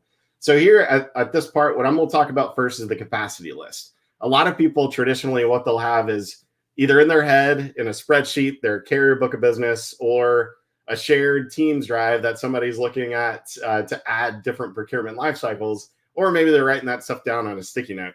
The problem is that information doesn't interact with your loads or your data in real time. When we think about carriers or your freight mix, a lot of times we hear people posting anywhere between 60 to 70% of their freight, leaving the other 30% left to their traditional methods. when we think of like the capacity here, I'll take this carrier A&M group for an example. Let's say that today you probably have them in a spreadsheet, and maybe it's Houston to Atlanta, and that's the lane that they run for you on that other 30% of your dedicated freight. Now in C4 across the entire network, when these carriers book LA to Seattle, Chicago to Columbus, or in this case, Winchester to Uxbridge, those lanes start to aggregate and populate onto that carrier profile. So what that allows you to do is really leverage a much broader carrier footprint with the same carriers that you got. So sort of going back to like doing more with what you have without going beyond what you've got and shouldering all that risk that can come through another marketplace. So here on the other side, the transaction or the ratings side works similar as the carrier database. What happens is as soon as that load gets booked across the network, that transaction is processed immediately. And that helps us tell you guys sort of where the rate's going and where it's been when it relates to the market. The other side is the Greenscreens integration. A lot of people will have this more robust data mix and freight mix to kind of tell you where you buy, to give you a better prediction of what that rate is actually going to be.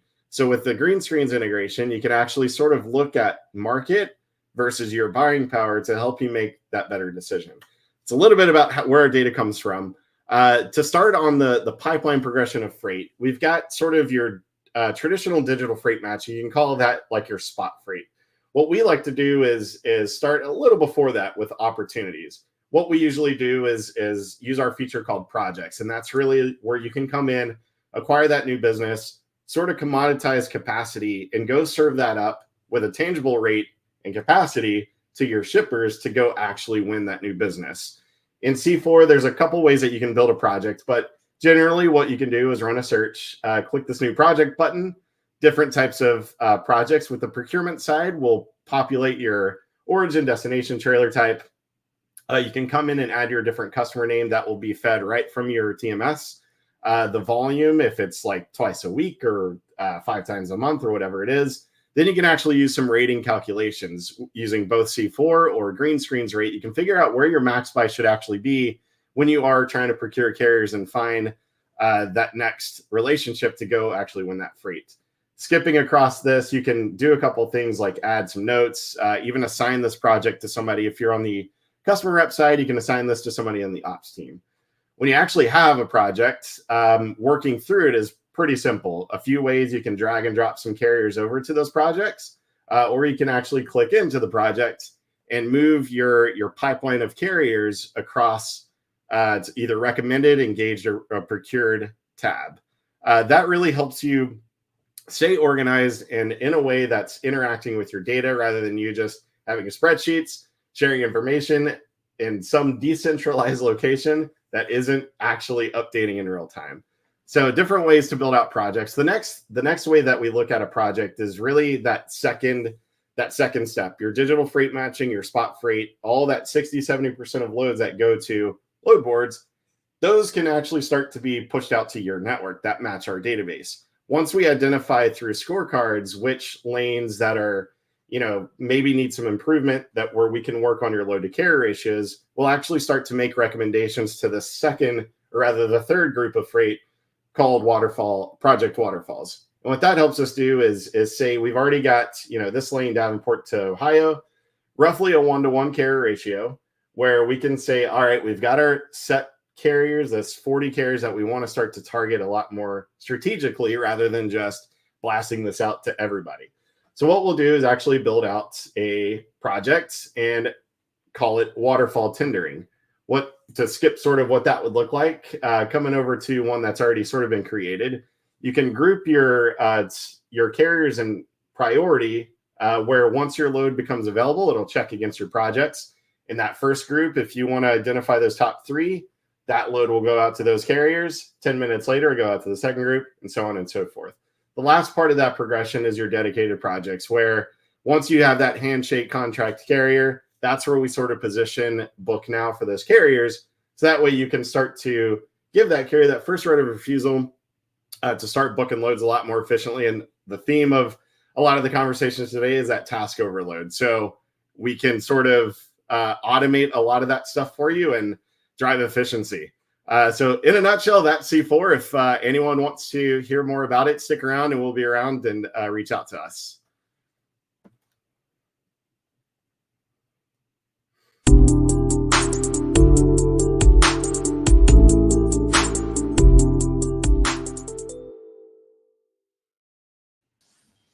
Hey, Dan.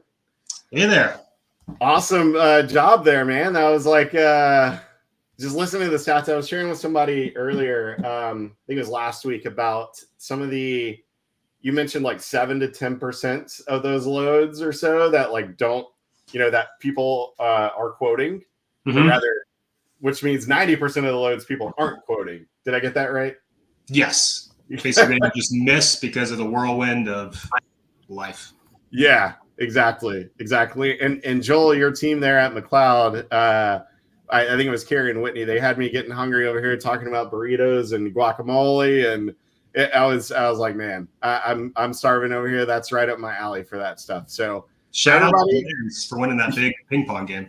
Yeah, exactly. Blaze. It reminded me of was it Blaze and the Monster Machine? For anyone that has kids, my kid loves that show. So. Yeah, I know what you're talking about. A little monster kid. Yeah. So everybody that's joining in now, we've got Joel with McLeod and Dan over there with Tabi Connect, and we're going to sort of move into this next panel, navigating change and strategies for successful user adoption with new tech. That's really been a big topic, not just this year, last year, every time. It's always like user adoption, and how do we, as a brokerage, get our team to adopt something that is maybe changing their workflow, or how does it interrupt in their day-to-day, and how do we reduce that point of friction? So I guess to sort of start off, Dan, I'll probably start with you, that resistance to change and overcoming that. Can you share maybe some strategies and success stories, and maybe not just overcoming that resistance, but sort of shifting that resistance to positive momentum for user engagement? Yeah, so a couple different strategies, because I kind of see both sides of it. As former broker, implemented tech for the companies we ran, and it's frustrating. It's hard when you're trying to put something new that you know is going to be really good, but people dig their heels in. A lot of brokers aren't known to loving change. Yeah. And so one thing we did with the old brokerage I was running is we would try and get all the brokers involved in the process. Yeah. So even if I knew I wanted to do this one thing, this one tech to implement, I'd build out, mini lunch and learns. Hey, John, I want you to research this new kind of technology and present back to us. And so on, do the other technology, present back to us. And so it kind of creates more coming from a peer and not from management pushing it down. Yeah. So that's always been really beneficial. But ultimately, it relies, in my opinion, it sits on the vendor's shoulders to help with that. To help with that change management, whether it's meeting with the people, to make sure they're constantly pushing the ROI, best use cases, so it's just not forgotten about. So some things that we do is we built out a learning platform, that any user can log in, watch videos, take quizzes to help keep that engagement there, but also pushing ROI and weekly calls and make sure that they're getting that value. And another thing that we have done that's a lot of success is we connect our customers together. We want to create this community so they can help each other. Yeah, that LMS, for those that don't know, it's a learning management system. We're sort of looking at a couple options for that, because that onboarding side, it's very critical to get it right and to constantly evolve it, because people's needs change throughout the day, whether that's like in the product or just what they're dealing with, like a ping pong match or whatever it is that Blaze is dealing with. I guess to that point, Joel, how would y'all talk about like overcoming resistance to change? Maybe it's like TMS migration coming over to you guys, or just new products getting pushed out there. Like, how do y'all overcome that, but also, take that as like to reinforce it as positive momentum? Yeah. So, and thanks, everybody. So, very much the same kind of things that Dan talked about, but it's really important to have the buy-in from the top side. So whether you've got something in an LMS or you're using your stars that you're sending off to get more invested in things, there's got to be that reinforcement of the change from the top side to reinforce and hold people positively accountable. They're not punitively, but positively accountable for adopting the system. So we build in, a lot of practice, a lot of hands-on, a lot of reinforcement in the run up to a go live, so that when we get to go live, we try to lessen the, hey, Fred, you've never signed into the system before. So, what can you expect of Fred if he's never touched it? Yeah. So, and that really isn't Fred's responsibility. That's Fred, just like you, Chris, mentioned, people are dealing with a lot of stuff, and they've got their regular job when they're leading up to adopting a new situation. So their manager and their manager and et cetera have to be bought into the value of the change and that adoption. And if they can give that reinforcement through whatever system, be it the LMS system or whatever, or in concert with the vendor has to help guide those managers, those executives into that. And that's what we try to do. And if we don't get executive and senior management buy-in to reinforce that, it's always an uphill battle, because people are going to be doing their jobs rather than working on the adoption for their job tomorrow. Yeah. When we think of that, like proactive change management, some things that we do, and we're not perfect. Like, yes, we have tech, and we, try to like encourage our customers to use tech. To reciprocate that, us as a tech company, we should be doing the same thing too, right? We shouldn't use spreadsheets and notepads and stuff to like try to help our business internally. Like we do some things for that change management, not just for us, but for our customers too, like introducing Tableau dashboards or any other, like we use a platform called Turn Zero that monitors our customer success, account health scores to like, auto calculate like what that health score is based on several factors, whether it's activity, login activity, usage, time spent, or CSM sentiment, even meetings, like how we had a meeting with this guy in the last 90 days or not. Like all of those things should impact something. And that's sort of how we take our approach at, proactively getting to those people to buy in and to continue to see where those gaps in that adoption process are. So I guess, Dan, to maybe start with you, how do y'all approach like being proactive in that way to ensure that, smooth transition for users, whether it's, their TMS coming to an app or just the product adoption side and integrating it to a shipper, ERP or whatever acronym you want to call it? Yeah. So we don't shy away from difficult conversations. If things need to be done differently, or if someone's not pulling their end, we just kind of call it out. Yeah. And at times that could be challenging to do, but it's just what's best for the success of, and also just to support the significant investment that somebody made. We do things a little bit differently though also. And, I completely agree with Joel about getting that management buy-in and having the snap structure to where they can help motivate and push. Our system, our tech's going to be a little different than a TMS, to where we also go directly to the actual individual users. Because what we've seen is, the management, they're bought it. But they're trying to have to pull along 20 people digging their heels in. So we'll take that and kind of help increase that the excitement and show what's happening, show what's being done, help paint the picture of how their life's going to be a little bit easier. So we kind of take that stance, but it's also different tech. There's just different strategies. We're more of a TMS. They're going to be in it. We want to encourage the usage so they get better results. Yeah. I want to talk a little bit about like this feedback loop. We have a couple things, and for those that like caught our demo, I didn't go over it, but there's a feedback loop built in our app to tell us like some things like, is our rate spot on? Is it high or low? Like for us, like when we rolled some things like that out, it pointed to some specific measures and metrics to help us understand like, where do we need to tweak this? Do we need more data in a certain territory or corridor? But the other thing is, and Dan, you mentioned like sort of a community, like how we look at some, new features or whatever it is that we're putting out, and managing that feedback loop, really engaging not just one customer with us, but cross collaboration between other customers.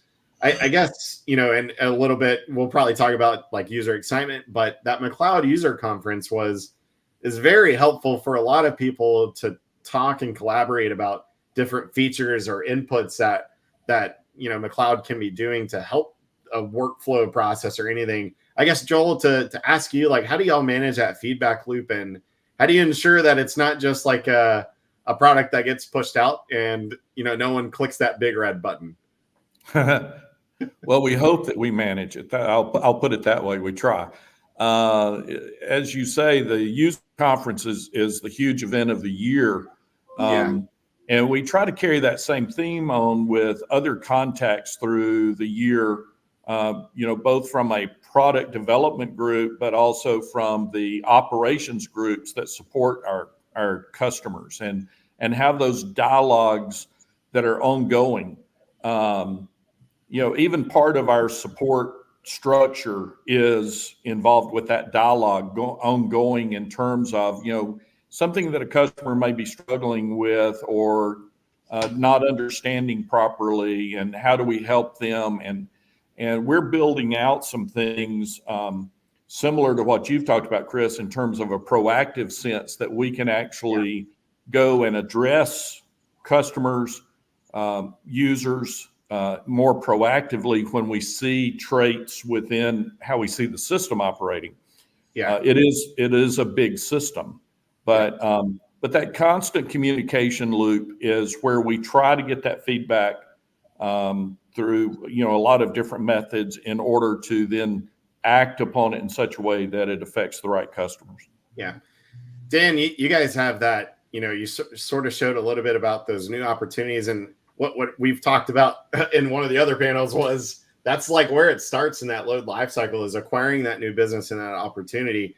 How do y'all sort of manage that feedback loop? Is it like, do y'all have discussions across multiple customers? Like, how does that work, and how do y'all ensure that adoption? Yeah, so we do it a couple different ways. First, it's in my mind, automation, rate automation, or rate management system. It's a very personal relationship. You're getting pretty intertwined. And so we do it on the onboarding initially, the training, how to use it, blah, blah, blah. Yeah. But then the weekly meetings we have going live, because we want to show, all right, not just what it's doing, but here's all the data you're collecting. This is how you use it. So, hey, you might have things a little too tight. Your response rate's a little low. We recommend trying this to increase your response rate, because we want people to respond as many quotes as possible first. Once you got response rates to an acceptable level, which is right around that 65 to 74% roughly, we've seen. Yeah. Then focus on win-loss percentages, like now you win more freight. All right, now how do you actually use your data? And so we're constantly showing what they can do differently. But also we have a community group for all of our customers who can join. They can ask questions. We send messages, getting feedback on UI. What's our roadmap? Do you think this should be moved around? Should it be tweaked? Because we're doing new releases, standard releases every 3 months with mini releases in between. That just kind of gets rolled out to our customer base. So it's a lot of those coming together, and we talk to our customers all the time. So there's lots of also side conversations going on. Yeah, we've sort of evolved into like this customer experience, customer community driven company. Like it's just incredible to hear, like, the evolution of what people are thinking about today versus what they, were talking about, what buzzwords were there a year and a half ago. When we look at just that evolution of metrics, we started with, that digital freight matching side. And we put out things like, what's their run rate? Meaning, like, how many loads do they have a month? Then how many loads get actually pushed through automation? What we started to see was like an uptick going through that run rate, essentially, to where those were coming through automation, depending on that company's strategies. But a lot of those were coming through automation before they would go to a marketplace or a load board. What that helped was with, engagement rates, where we see somewhere around like 50% engagement rates from email traffic. Like, there's a lot of things that people don't really monitor if we're a carrier up and we're sending out emails to carriers, like nobody really tracks their effort and the outcome or the result. What ended up happening is we saw like this trend. You can talk about like a pipeline where eventually that led to like 30% more options, eventually leading to like 10, 20% more digital bookings. For us, what we used to do was like, that was the value. That was like what we focused on. But over the last like 4 months or so, people are wanting to come back to an application. So like we sort of like are putting a lot more, I'd say, effort into like the UI and design of how the application works with that TMS, works with the data, where now people are using those metrics for like timestamps to have conversations with carriers. So like that in itself of evolution of like just pointing that like, hey, yeah, you booked 10 to 20%. But we also know when that load was sent out, when that carrier opened the email, when that carrier replied to the email, it could have been 7,000 minutes. And those carrier reps now in the procurement cycle are talking about like, and our customers too are saying that's really critical data for us to say like, we can go to our carrier partners and say, hey, like you said you wanted to be a top performing carrier on this lane. I'm willing to give this to you. I got 30 loads a week, but it's taking you 7,000 minutes to reply to us. Like, why? What can we do to like get you in the fold in that top group? And it's just very interesting to hear those like metrics from like us as a tech company, how we look at things to prove out value versus a customer and how they're looking at metrics for that opportunity. I guess to like piggyback there, Joel, how do y'all, I mean, how have you seen those like success metrics evolve over time? McLeod's been around for a long time, but curious, like what has been more of an emphasis for your customers lately? Well, and the digital freight matching, of course, is a big effort for us. And, we're trying to add those adjuncts on to, the core product and integrate, where the user can access that information without having to go outside to a McLeod IQ or to a separate website or things like that, and integrate all that in.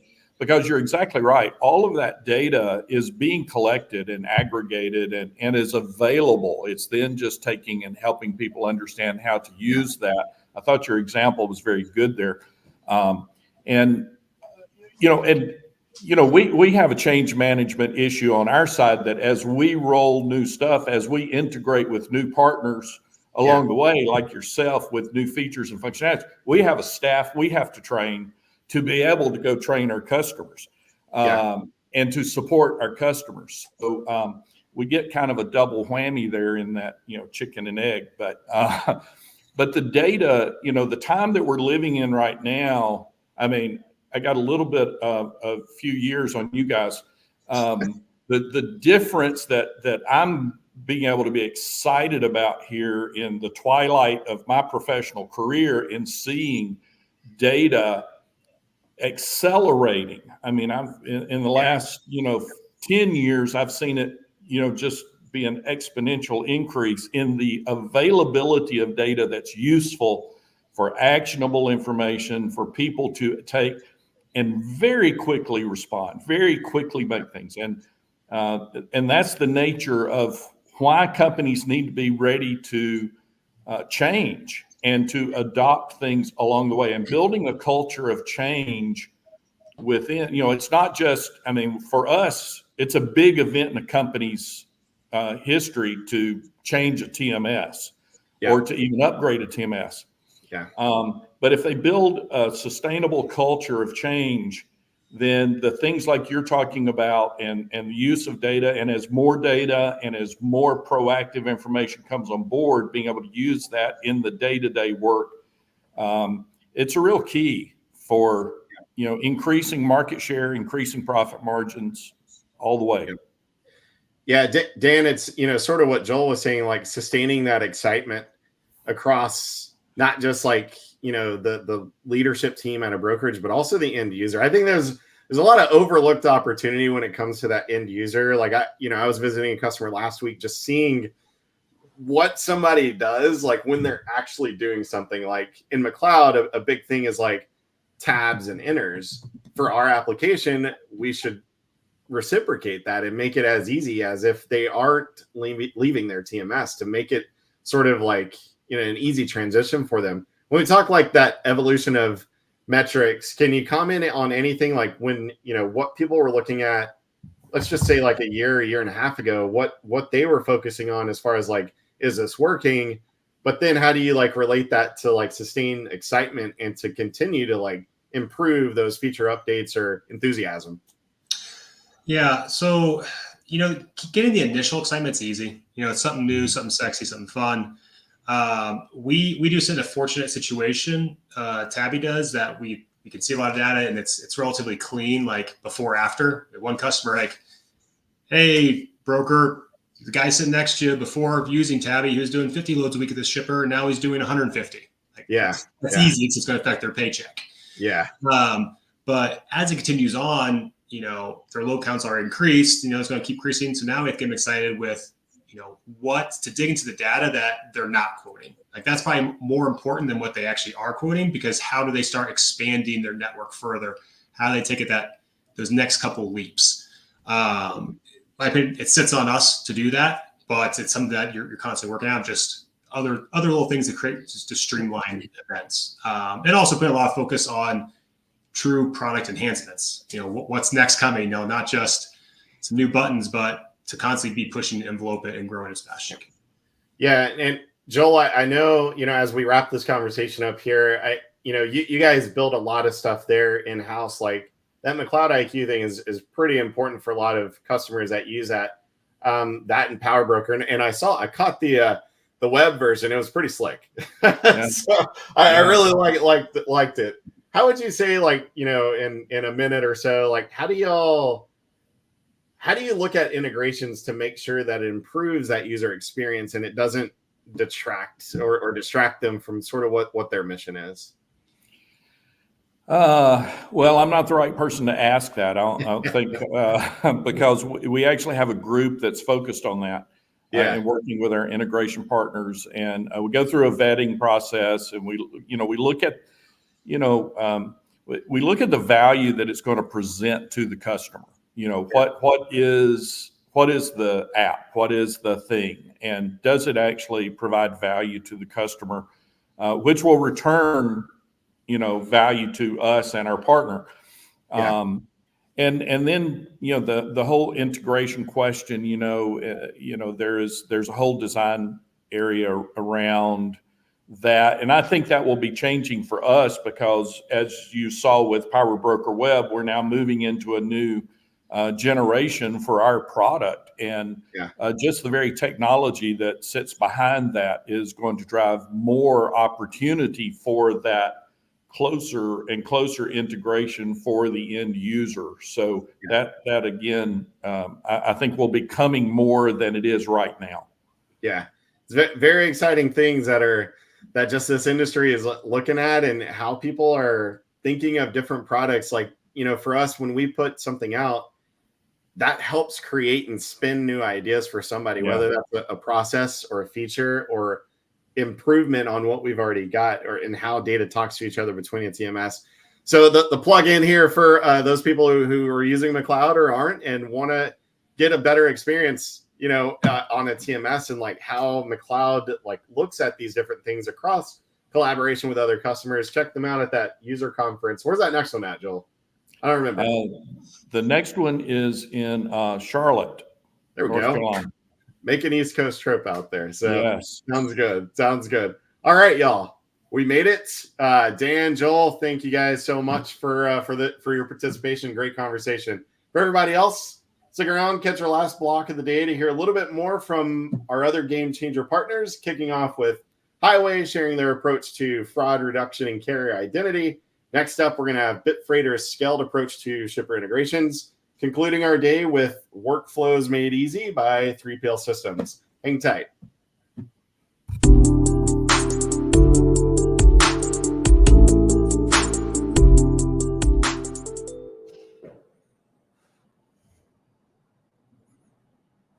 Hey, thanks for having us on the Game Changers event. We're going to talk about three things today. Who's hauling your freight? Are they actually a motor carrier? And do they have the right equipment? Right? That's the question that every freight broker needs to answer when bringing somebody into their network. So when we looked at, there's probably a lot of people in this audience that have seen this demo before, but when we looked at the problem with digital connection in the freight industry, what we realized is that we couldn't fix digital connection unless freight brokers and 3PLs and intermediaries and all the different names that we use for a freight broker, unless we really know who's hauling the freight. So at the core of double brokering, dispatch services, and all of these things is really just a lack of carrier identity, right? And what we wanted to solve was this problem in the industry of using lots of disparate data sets and checklists. And then also like vendors that were going to brokers and with kind of this silver bullet, like this, we did this one thing and now we have this one feature and it's going to fix everything. And the reality is when we think about security and when we think about identity management, there isn't a silver bullet to fix everything, right? So what we wanted to do is approach this the way that other cybersecurity vendors do, right? Basic KYC, KYB protocols, where you bring together a lot of data and you constantly enrich that data. And then on the other side, you kind of play war games and you look for attack vectors that change so that you can constantly keep your customer protected, where it's not on the customer's responsibility. It's not on their desk to stay up to date. We, the provider, stay up to date on all of these different things. And what we're really out to do is create a seamless experience between carriers and brokers. So everybody, in this audience, you probably signed in to LinkedIn with your Google or your Apple ID, or when you're buying Christmas gifts for your family, you're signing in with something. You're not entering a username or a password. And when you really think about what we ask freight brokers to do or what we ask motor carriers to do, we ask them all to download these different apps, whether they're tracking apps or load board apps, and then remember usernames and passwords and log into a bunch of different places. And so what we really want to do is solve the problem in both directions, right? Let the freight broker know who the human being is that's coming to open a digital session in their environment. We also want to give the carrier a better experience where they can sign in any number of places with the sign in with highway experience and also know that they're protected as a carrier, that their identity is not being stolen, and that they're not working with a bad actor. All right, so the first thing is, who is the human being? Who are they? Where are they coming from? The second thing is, are they really the carrier? All right, so there's really kind of 2 or 3 different problems. One, a bad actor just straight impersonating a carrier, getting an email address, using an MC number, trying to brute force their way into a broker's network. Another might be a chameleon carrier or someone that's, I've had customers say that a bad actor called them and said, I'm sitting on 100 more MC numbers and I'm going to steal all your freight, right? We want to out those guys. And then the third piece would be dispatch services, right? Are they really a carrier? Do we really know who they are? There's a number of different ways that we go about that. But the main thing to understand is that it's a challenge and response system. The person coming to that digital session has to do a number of things to prove who they are. And unlike a lot of people, there isn't just one way that happens. We don't have just one feature that we tout that is the end all be all. It's constantly changing and growing. We out dispatch services, right? So there's legitimate dispatch services and there are illegitimate dispatch services. So just by way of statistic, one thing I can tell you is that more than 50% of the time, someone that says, I am a dispatch service and I represent the carrier, highway has a verification process with the motor carrier. And better than 50% of the time, the carrier either doesn't know or doesn't approve that dispatch service. The final thing that we want them to prove, and this is what we're most proud of, is what equipment do they actually have, right? So what we learned really quickly is that there is a massive gap in what carriers represent versus what actually happens in the market. So a carrier may say something on their MCS 150 form, and we're really only interested in that data as a starting point, right? To see, is there a discrepancy between what they report versus what they actually do? So I was the only vendor that goes really deep on equipment portfolios, right? We're going to show you the nature of their equipment, how they behave with it. We're going to do it at a geographic and VIN level. We're also going to show you a history of that equipment, where it's associated with, what else they do with that. And the other thing that's really important is it actually insured? So any freight broker that's ever dealt with the small motor carrier knows that there are a lot of scheduled auto policies. And so you should be able to ask the question when a motor carrier is representing that they have 15, 20, 30 trucks, but they give you an insurance certificate that only has 2 trucks listed on it. You should be able to ask the question about who's insuring the rest of those trucks? How are they insured? How are those things contracted? All right, so those are the main questions that we want to answer. The other thing that we do is we go very deep at the transaction level now, right? So we wanted to solve this big problem. And by and large, we've done that, right? 97% of fraud and theft just stops with folks that use highway. But there's still this place where brokers were getting bit at the inbox level, and their data was being traded, and people were doing things with rate confirmations. And so we wanted to stop the identity and the load phishing issues around the rate confirmation. So we built a product called LoadLock. And what it does is it sits between all that is highway. It sits between the identity engine, the inbox, and the rate confirmation. And so there's 3 components to that, right? We want to make sure we verify the identity. We want to secure the communication. We want to verify the movement or the whereabouts of that carrier, right? So the way we think about this is that a carrier can represent themselves fine, long enough to get freight. But if something changes in that carrier's world, if they decide to break bad, you need to know, are they doing something with your rate confirmation, or are they overbooking their market? And that's where we get into the way that we think about load lock alerts, right? So when we think about a load lock alert, what we want to understand is, did a carrier with 5 trucks come into brokers that are on highway and just book 20 loads, right? Are they in real time overbooking their market, right? So that's really fast. I don't know if I took all 7 minutes, but that's the way highway thinks about the world, right? You can't do any one particular thing and say that it's good or that it's done or that you've solved the problem forever. It's not selfies. It's not FMCSA data. It's a lot of things that have to work together to challenge that carrier to be transparent.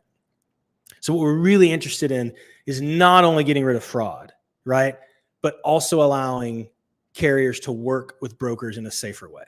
The last thing I'll say about the load lock piece is carriers get bit by this every day. So every day, small carriers get bit by double brokered freight, fake rate confirmations.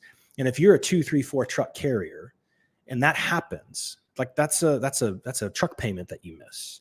That's a driver settlement that you miss, right? Because you're never going to recoup that money, or you may take you 60, 90 days to find the underlying actual broker or the shipper. And by then it's too late. So we want to take a really comprehensive approach for brokers and carriers and help them work better together. All right, that's all I got. Reach out to me, info@gohighway.com, and I look forward to hearing from you.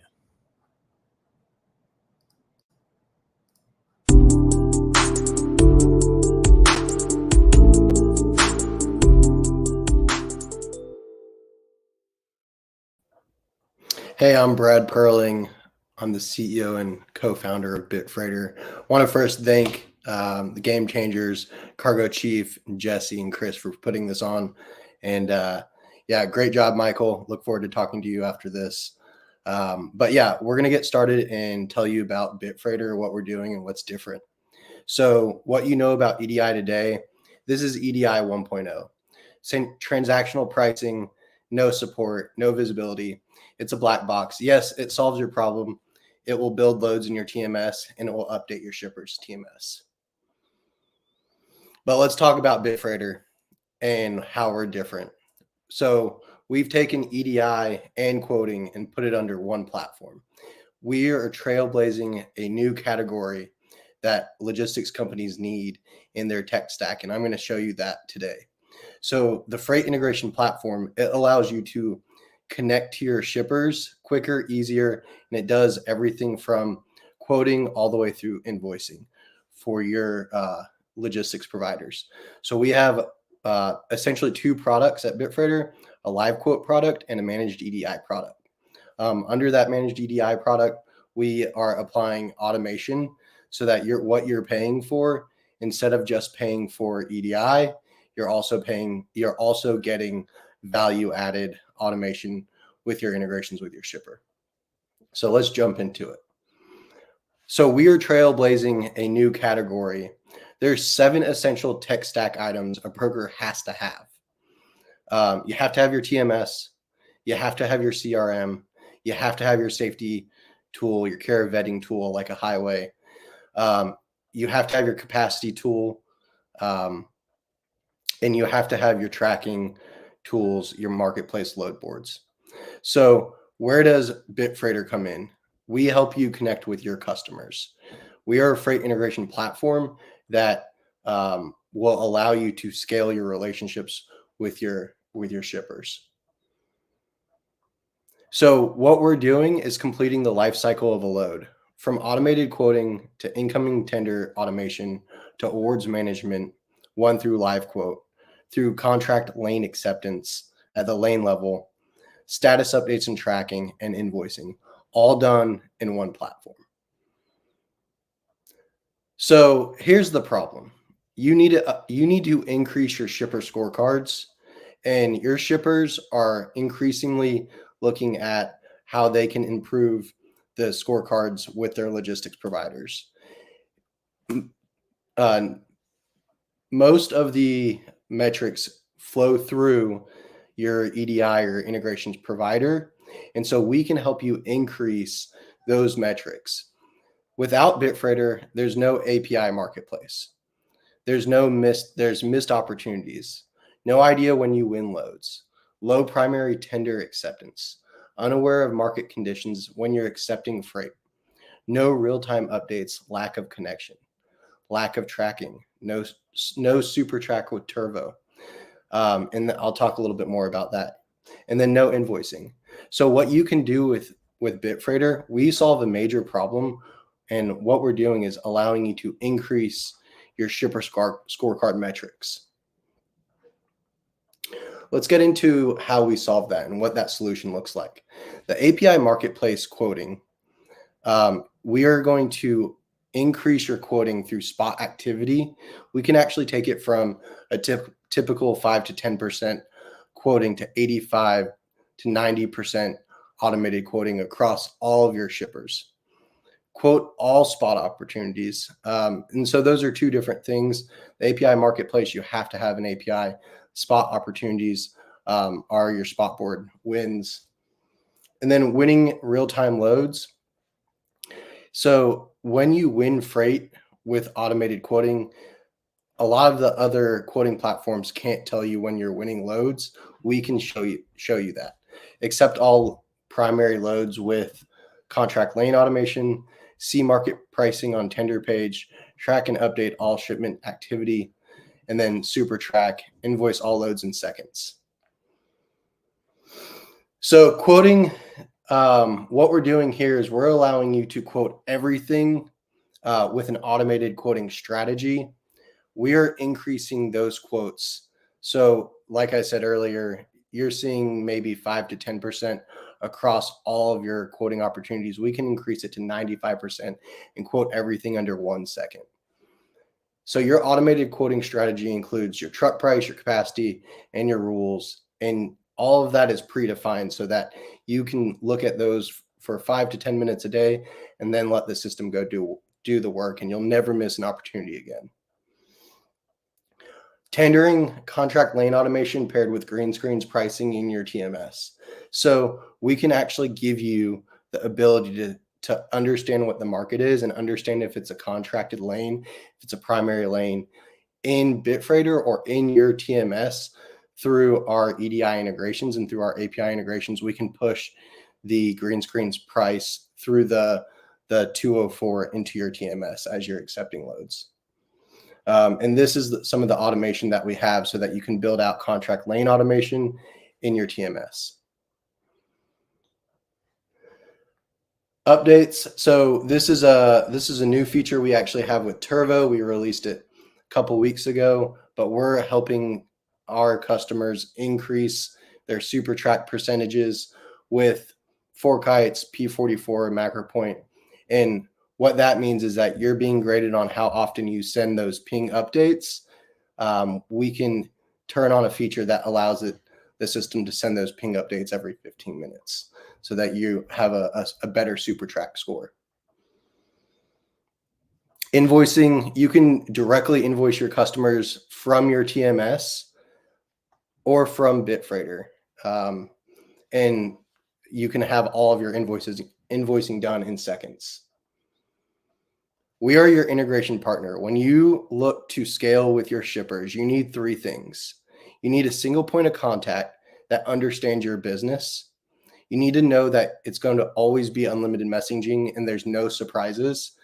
We don't have transactional fees so that you can scale your business. We actually incentivize you by as you increase your volume, as you increase your trading partners, your cost goes down with bitfreighter. And your volume, as you increase your volume, you will never spend an extra penny as you increase your EDI transactions or API transactions or quoting. And finally, we are a freight-specific EDI and API network, which allows us to have pre-configured integrations. I'll touch on that in a second. Finally, everybody at bitfreighter on the solutions and sales team comes from the freight industry. We are logistics people, and we're helping logistics people scale their integrations. Our numbers, we had 1,000+ shippers connected, 100+ logistics providers connected, 3 million EDI transactions in November alone. We've helped, in November alone, we helped our customers win over 3,000 spot loads. In bitfreighter, you have quoting, tendering, updates, and invoicing. We are the only platform, integration platform, that combines EDI and quoting, and that is why we were on the Freight Tech 25.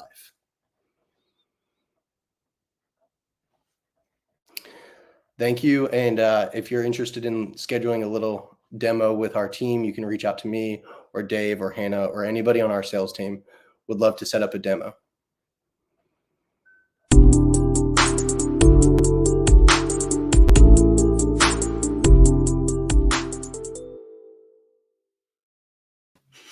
Hey everyone, I'm Cameron Robertson, CEO over at 3PL Systems. Today we're not going to dive into creating loads or looking at staff portals, customer portals, or carrier portals, whatever it may be. Today we're going to talk a little bit about a technology platform that we built called ShipMind. What ShipMind is an RPA-based tool that actually automates the entire shipment lifecycle of your LTL freight. There is future plans that we're currently testing with truckload and marking up rate indexes. We also have a mobile app that allows you or your customers to scan shipments into the application. But what we're going to focus on today is what is ShipMind, how does it work, and how do you go about integrating it within the application?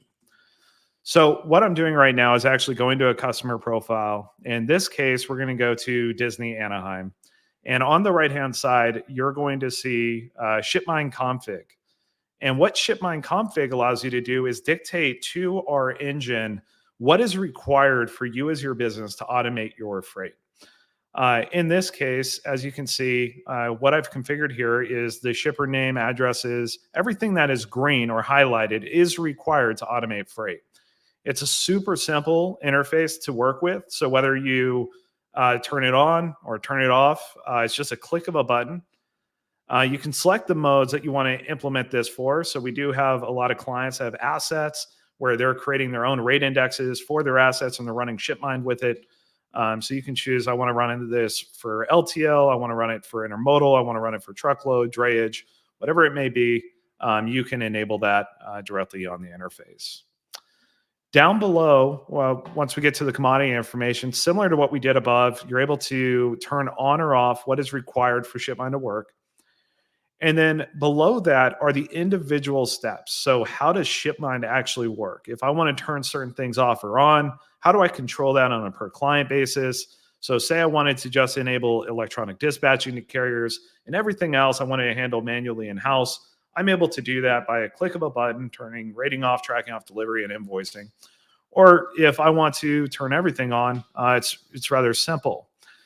There's a lot of different ways of configuring ShipMind. So if you have customers that move freight without it entering your platform at first, so it's already been moved, it's already delivered, but you need to automate the process of getting that shipment in your application, running all the way through to delivered and invoiced, you can actually bypass the electronic dispatch portion to the carrier just by selecting this option. If you select this option, it is not going to trigger that electronic dispatch to the carrier. It's not going to automate that piece. Instead, it's going to bypass that and take it all the way through to the tracking piece where the tracking piece is going to pick it up and start getting the updates directly from the carrier, Project 44, MacroPoint, FourKites, you name it, third-party tracking applications. They all work within ShipMind. Upon delivery, another option that you have is to re-rate shipments. And you have a lot of different ways of configuring this piece of the ShipMind application of when do I not want it to re-rate automatically to confirm these rates are accurate. And what this is going to do is help you prevent that need to go back and dispute charges or actually, see what the differences are from your quoted rate to your delivered rate.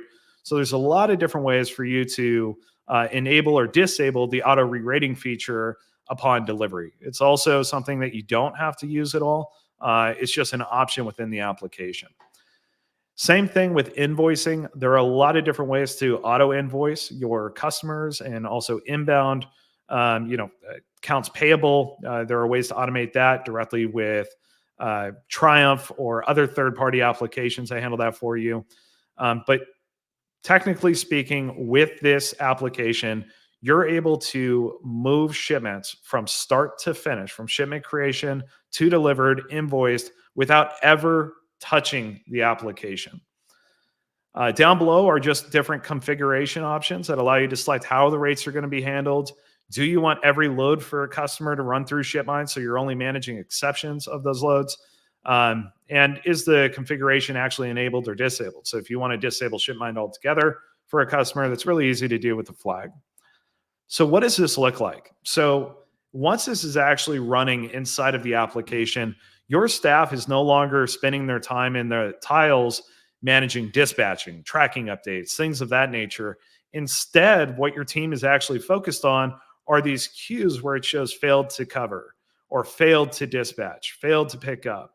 So now you're being proactive on just managing the things that fail rather than your staff focused on things that in reality, any TMS platform should be automating for you today anyway. So it gives you a very simplistic interface. You can see that these loads have been automated, and you can actually manage these loads directly from the interface. Moving on from there, that is to talk a little bit more, about the power of ShipMind.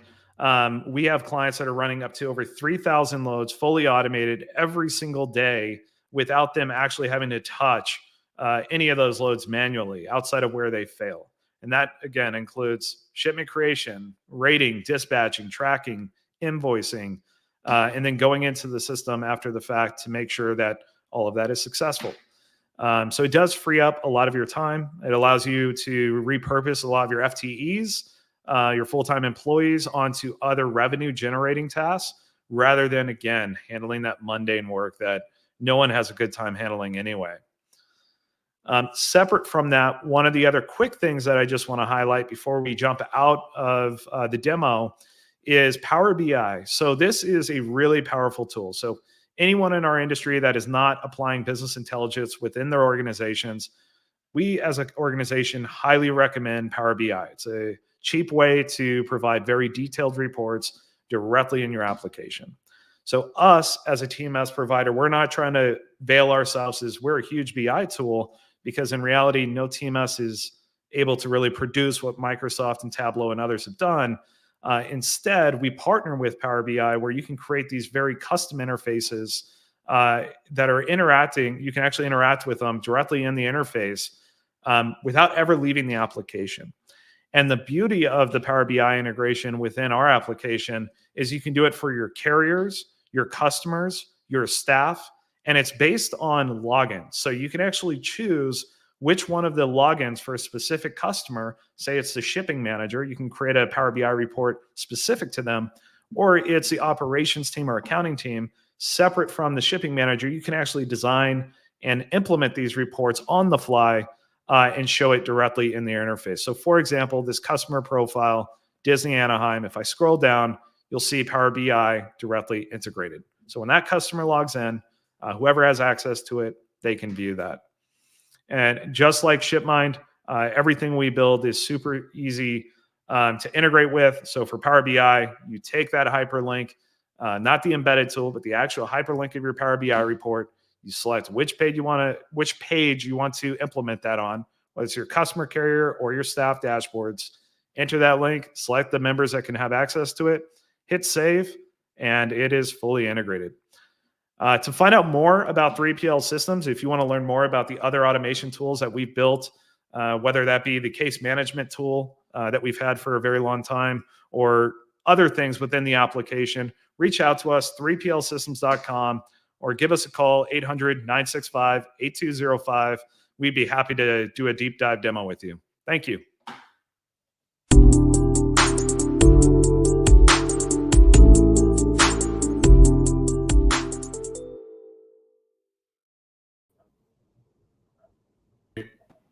I was on mute. I thought you guys could just read my lips. I had to wake up. Way to go, Cameron. Put me to sleep. I'm totally kidding. I was riveted. I almost wanted to go back to brokering freight, Cameron, just for like a minute. I doubt that, Michael. You be correct. You've been there, done that, right, Michael? Oh man, I love helping freight brokers though. Like, the best thing about I think what I get to do and what Chris and Brad get to do is, none of us were like these Stanford kids with a good idea that think they know more than freight brokers. Like we've actually done this stuff, right? And I think, Brad, you and I talked about this a little bit last time. Like, I like helping my friends, right? It's fun to put technology into the marketplace that would have made my life better, right? Like a problem I actually solved. You know what I'm saying? Yeah. I think you're right about that.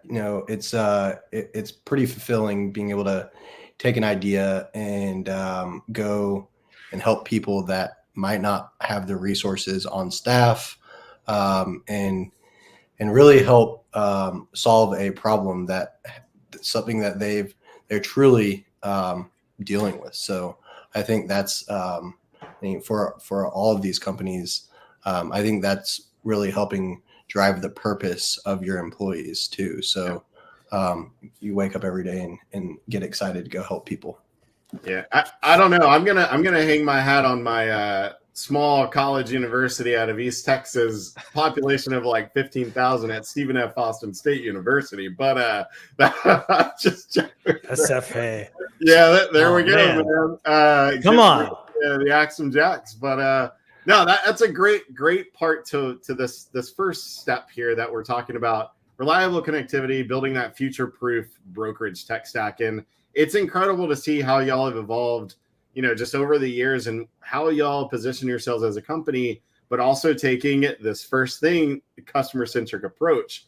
Like we wouldn't be able to do anything that we're doing today without really understanding our customers. And like you said, just helping them book freight. Like if I had these tools when I was a broker, like, man, it would have been so easy just thinking about like the time that I wouldn't be spending on this task overload and whatnot. But I guess to start there, I don't know, Michael, we'll start with you. I guess that customer-centric approach, like how have you taken that to see how it evolves, like, the development of your business or your techniques or technologies that you guys use and how y'all implement that out to customers? Yeah, man, Chris, I think the way that it started was just, how direct can I be? Like, I think there are a lot of freight brokers that asked people to do things that had they done them, I don't know that highway would actually exist. Right. And so I think the very first thing you just have to do is the things your customers ask you to do for them. Yeah. Like, how many of us when we were brokers got pitched something and we were like, what is this for? How am I going to, you know what I mean? Like, hey, I had this really great idea. And if you'll just completely reorganize the entire brokerage industry, this will be a really great product.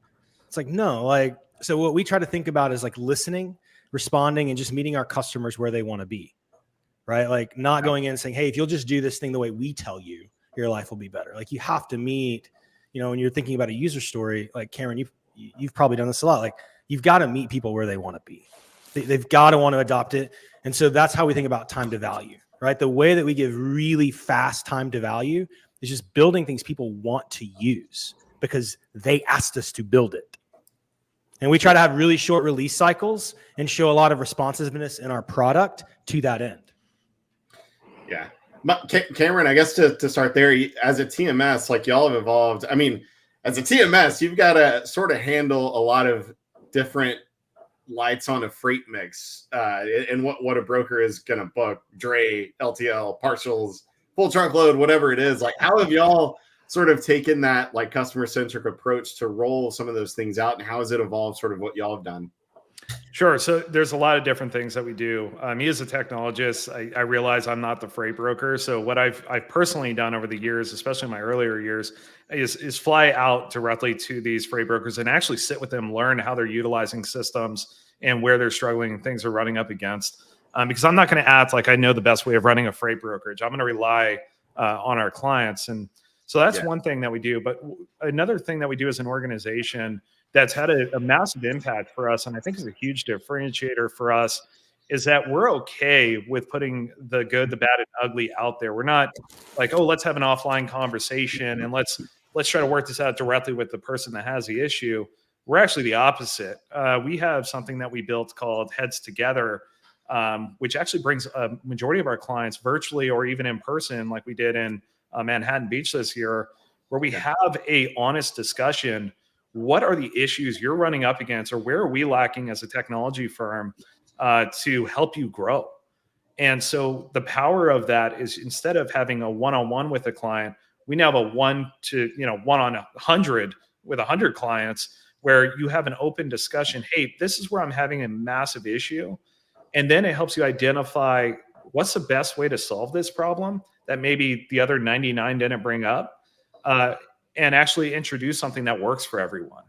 Whereas previously, and I think I see this a lot with tech firms, is they try to hide the bad instead of putting it out there and help identify, like, what can we do to make this more focused, not just on the one customer that's bringing up the issue, but how do I turn this into a learning opportunity for us, for all clients, and then better our application. So those are just some of the things that we try to do to be extremely customer centric in our thinking. Yeah, we talked about that in I think one of the other panels earlier about that community-driven experience. I think it was with Dan and Joel. But that's like, what a lot of people are thinking of these days. That cross collaboration is so critical, not just for like us to hear that in like one area, one sitting, but our customers to figure out like, hey, this is the challenge I had last year. This is how either I applied tech to this challenge to overcome that, or like just business wise, strategically, this is what I did. It opens up a lot of conversation there. And I think what you're saying is TMSs, vendors, user conferences are very helpful. So extremely, yeah. That's awesome. I guess, Brad, you talked a little bit about this there in your presentation about open API and connectivity. How do you see like those principles sort of shaping, I guess, if you want to call it technology, and how do you, what would you say are like some of the challenges there? Like, especially being on like that shipper integration side, what are some of those big challenges and points of resistance that you see? I think we're not really seeing it's not a technical challenge. I think it's a people challenge. I think bringing people together and, everybody willing to work together is the biggest challenge. I think that we can find ways to connect technology. I don't think that is the challenge. I think, building a community and having everybody work together, kind of like Don said at Greenscreens, and being open, and open API is only as good as everybody willing to work together, right? So I think, to just kind of touch on the customer-centric experience, when we launched bitfreighter, we launched as an EDI platform. We've evolved into a freight integration platform. So much different than 4 years ago. But when we launched, we thought that we were going to just solve the problem by offering unlimited messaging. And we thought that was the problem. But the real problem was actually customer service. The real problem was people aren't scaling EDI or integrations because they need a full-time person on staff to do it. And what we've done is we've offered a single point of contact that is a solutions manager at bitfreighter that becomes that person on staff at the brokerage. So they don't have to have an engineer or somebody that's really super knowledgeable when it comes to integrations they can leverage a bitfreighter solutions manager. And I think that responsiveness, like, because we come from the space, and brokerages are expected to respond fast, or you're going to miss opportunities, right? And most of our folks either come from a brokerage background, or they understand that the KPIs when it comes to response time is really important. And I think we've flipped that paradigm upside down when it comes to working with a tech company. Is we're hiring freight people, so freight people understand that response time is key. Integrations are part of what we do, but the other part, I think, is it's a people business still. So I think that plays a big part into it. Yeah, it's like this next topic here, balancing that automation with that human element. Like, even for us, I've said it a couple times today, that task overload, like, the skill isn't in how many calls you can make, how many emails you can send, like, how many loads you can build. It's really in, like, for us, that negotiation process, or your skill to be able to build relationships where that human element is going to be, like, that's almost irreplaceable. Like, even for 3PL systems and brokerware, like, how you guys, like, automate and streamline some of these workflows, that makes it a lot easier for people so they can focus on what's needed. Like, even, Michael there with Highway, like, the thing shouldn't be figuring out, like, going to here to here to here to here to think of, should I use this carrier or not? Like, all those things can be sort of, like, I think you guys phrase it as, like, business rules. And I guess to that point, like, Michael, how does that balance between automation and that human element? Like, how does it change between, like, smaller brokerages, large brokerages? How would you talk to somebody about, not compromising that human element, but still using automation to help them with their job? Well, I mean, I think, Chris, at the end of the day, everybody says, right, at the end of the day, such a junk throwaway phrase. Like, there are things that only people can do.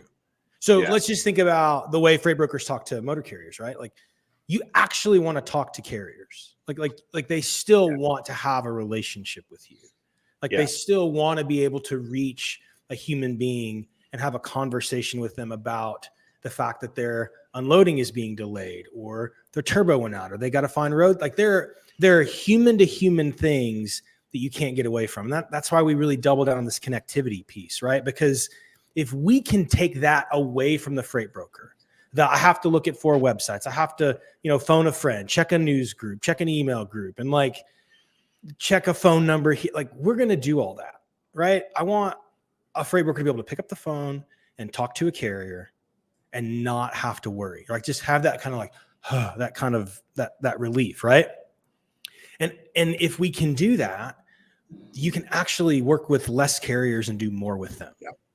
Right. So when we think about efficiency in a freight brokerage, right? I mean, it's probably part of, what you're after at Cargo Chief, right, Chris? Like, carriers want to do more freight with less people. Brokers want to give more freight to less carriers. Like, that's the truth. Yeah.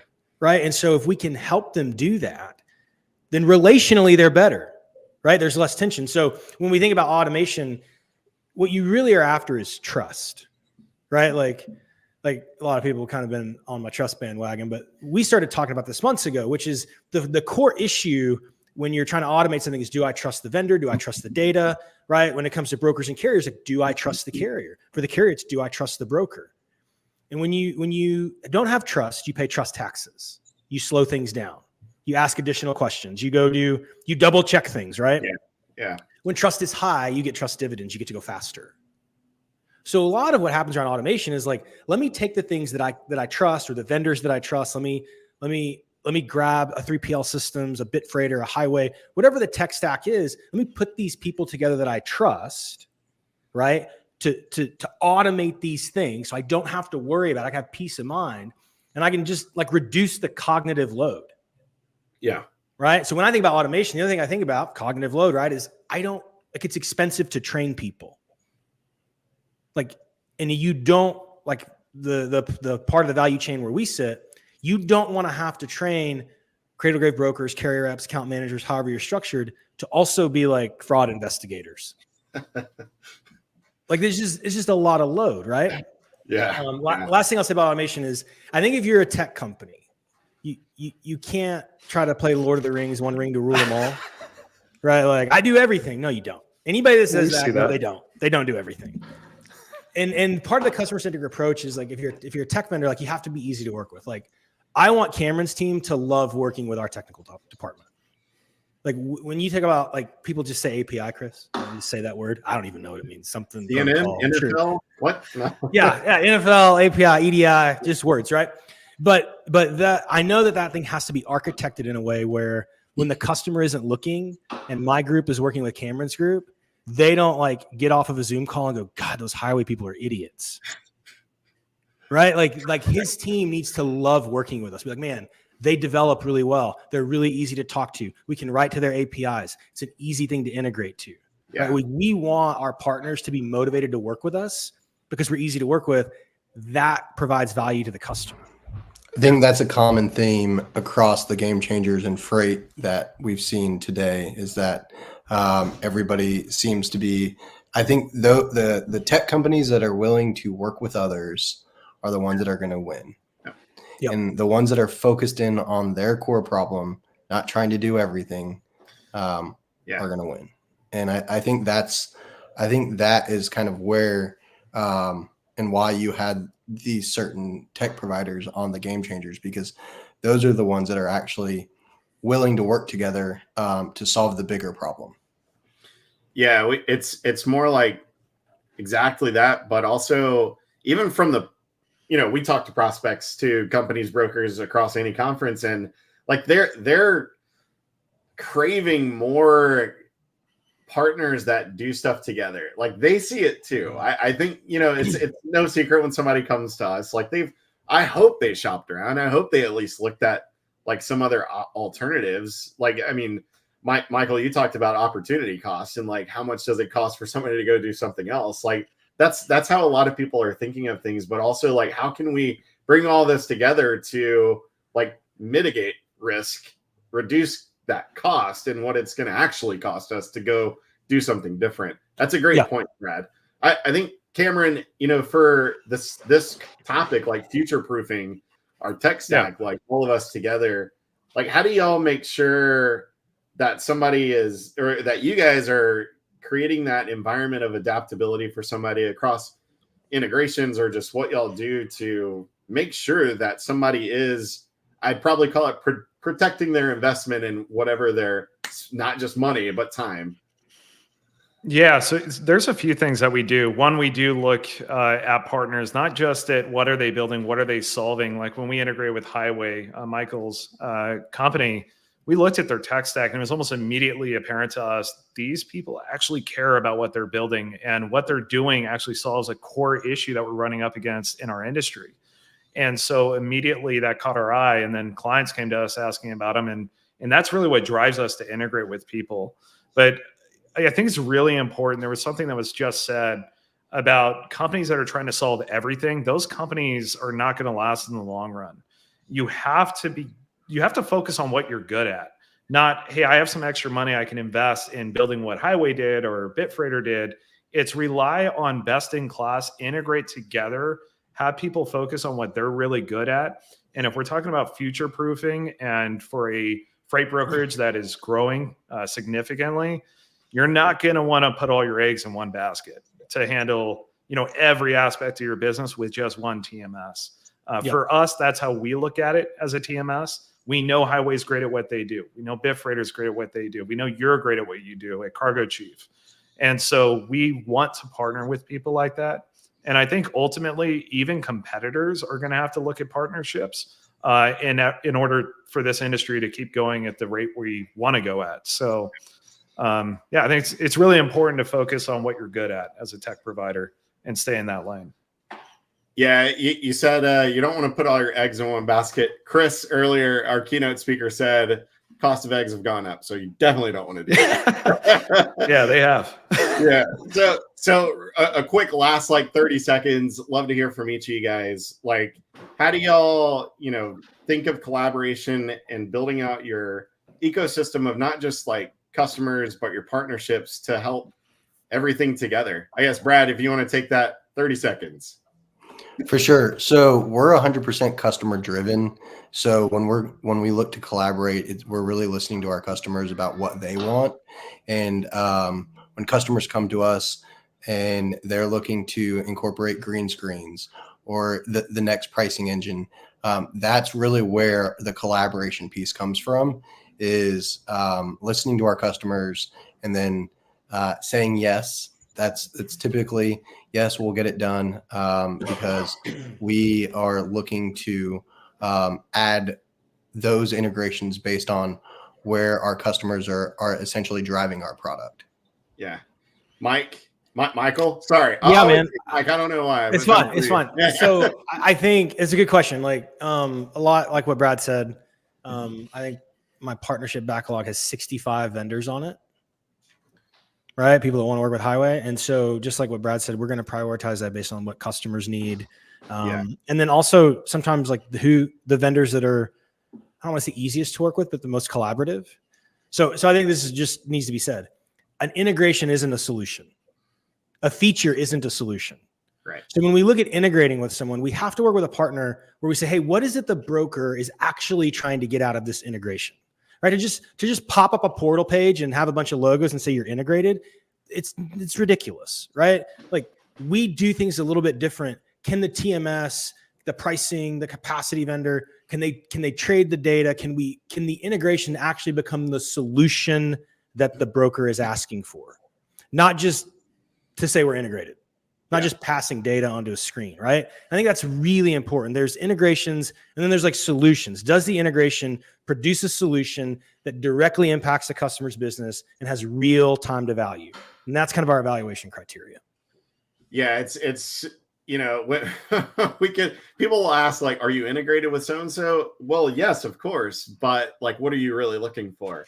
To really figure out like, is there a solution and giving them the outcome they want? I guess, Cameron, last one up. What do you got? What do you got for us? Collaboration ecosystem. Yeah, so it's going to be really similar to what Michael and Brad said. We have kind of a similar feeling about what Michael just said. At what level are we integrating? What are we truly solving? And one of the things I tell almost every partner, and actually Brad and I just had this conversation, does the client ever have to leave our interface? That's one of the most important things for us as a TMS provider, because if we're integrating and they have to leave the interface to handle what they're doing, meaning after the integration is completed and set, it's not an integration to me as a technologist. That is we're passing some data, but they still have to work in two systems. So for us, we're looking at one, just like Michael said, what is the impact to their ROI? So what is this solving? What does it mean in dollars and cents? Because these executives and these business owners, that's what's important to them. They're running a business.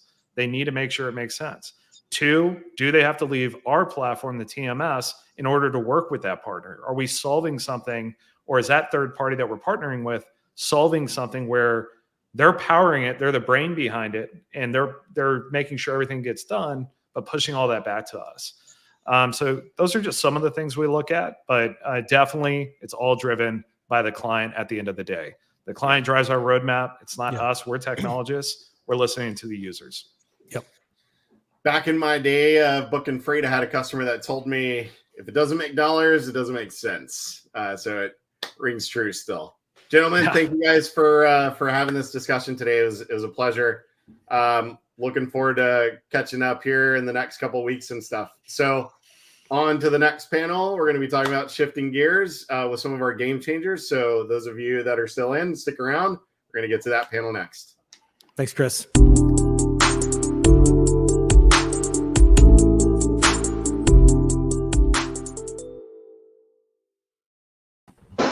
And we're here, huh? We made it. Let's go. Let's go, guys. You know what y'all get? Y'all get this Santa Claus over here. For those that have seen it, it actually plays a trombone. It's there's my Christmas spirit for the day. So I played trombone in college and high school, for those that didn't know. But there you go. That's my celebration song for all of you guys that are the game changers of choice here. So thank y'all for joining. Thanks for having us. Happy to be here. Hey, you told us you were going to have a bunch of like Santas back there. Yeah, it was a little bit of a letdown on the I did. It just didn't quite happen, you know, whatever freight throws at us. And even though I'm not booking loads anymore, but so for everybody else, we're sort of going to talk about something here and a little different than what we did in our last Game Changers event. We actually awarded 5 3PLs a Game Changers. Oh, look at that. Greg's got his. Look at that award. I got to go zoom in a little bit. Look at that. I can see it. There you go, Ryan. All right. Jeff, I don't know if you've gotten yours yet or if it's going to a different office, but yeah, ours went to our Chicago office. So there you go. That's awesome, y'all. So, you know, huge congratulations to you guys for really being, you know, top-notch brokerages and doing what y'all do strategically, operationally, everything there. It's been a pleasure working with y'all and just kind of seeing how y'all grow and evolve and how our conversations change over the years. You know, just from working with y'all or the team on the floor actually booking loads. So it's been awesome. For everybody listening in, gonna get some real good tidbits and golden nuggets of advice here. So I want to start with sort of tech implementation. When we talk about game changers and freight tech, I want to understand, like, you know, and we've got a full house here. So how we're gonna round robin this, we'll figure it out. But sort of how did y'all approach, you know, technology to your brokerage ops? I think the big thing is to support sales growth. I think a lot of the, you know, when you think of technology over the last, let's just call it 10, 15 years, a lot of it's been emphasized on the operation side, where now, you know, I've had conversations with a lot of you of how we're able to transition this like foundation of ops that we've already like launched and how can we use it to support sales. So I guess, Greg, if you want to start us off with that. Yeah, no, appreciate it. The quick shout out to the crew. I think that's who really deserves a reward. The award, you know, is the concept crew, the way they use the system and the way they brought it around. But as far as technology rollout goes, I mean, for a couple of years now, it's been freight coming at you, right? And how does that? How do you get in there? And in technology, I've always taken the approach of it has to have a need. You have to have a need for the technology. It can't be a shiny new toy. Yeah. But then as we kind of saw the market shift here, how do we keep using the technology that we value so much? And I think where that comes from, and I know we've had a conversation on this in the past, but I think when you take what's the overabundance now, and I think it's the capacity. So how do you actually get capacity to your sales team so that they can utilize it to target markets or target good lanes that your company can do with ease at a good price? Yeah. We talked like commoditizing capacity in a way where like a lot of people, and I've said this before earlier today, even like a lot of companies are going back, amplifying the strategies that they looked at pre-pandemic or what they really built their business on. And now they're using it to support sales growth and look at new opportunities. And that one thing, acquiring new business. Jeff, I know we had a conversation about this. How do you guys sort of approach technology between your ops to help support that sales growth? And tell us about some pivotal moments, I guess, that, you know, operationally, strategically, cargo chief, not cargo chief, just some things that you guys have seen. Yeah, thanks, Chris. About 4 or 5 years ago, we kind of had a conversation internally of, hey, as we bring on more sales growth, we got to almost hire more people all the time because our TMS at the time was just not up to speed, up to par the way we wanted it. So that kind of started the whole tech overhaul for us here at Simple. And that's evolved now into what Greg was talking about. Freight was thrown at you. You find a carrier, put money on it, move on, right? And now it's a completely different marketplace where we have to have that capacity and have those conversations, whether it's because we listened to Highway before this, right? We got to have the right carrier compliance in front of this. We got to have carriers that we know. So being able to have a tool like Cargo Chief where we can have almost commoditized capacity in front of us, whether it's a carrier we worked with or not, has been huge. So lately the conversations between sales and ops have been much different than what they were before. Now it is, hey, I've got this opportunity. I'm either quoting the lane as an incumbent or I'm going to go try to unseat the incumbent. Who do we have that we can run this in our network that we can trust compared to, hey, market says this, data says this, let's just put a price on this and see what we can do. It's much more of a flip-flop type of conversation for us here at Simple between sales and ops, kind of thanks to tech. and where we've gotten with this market.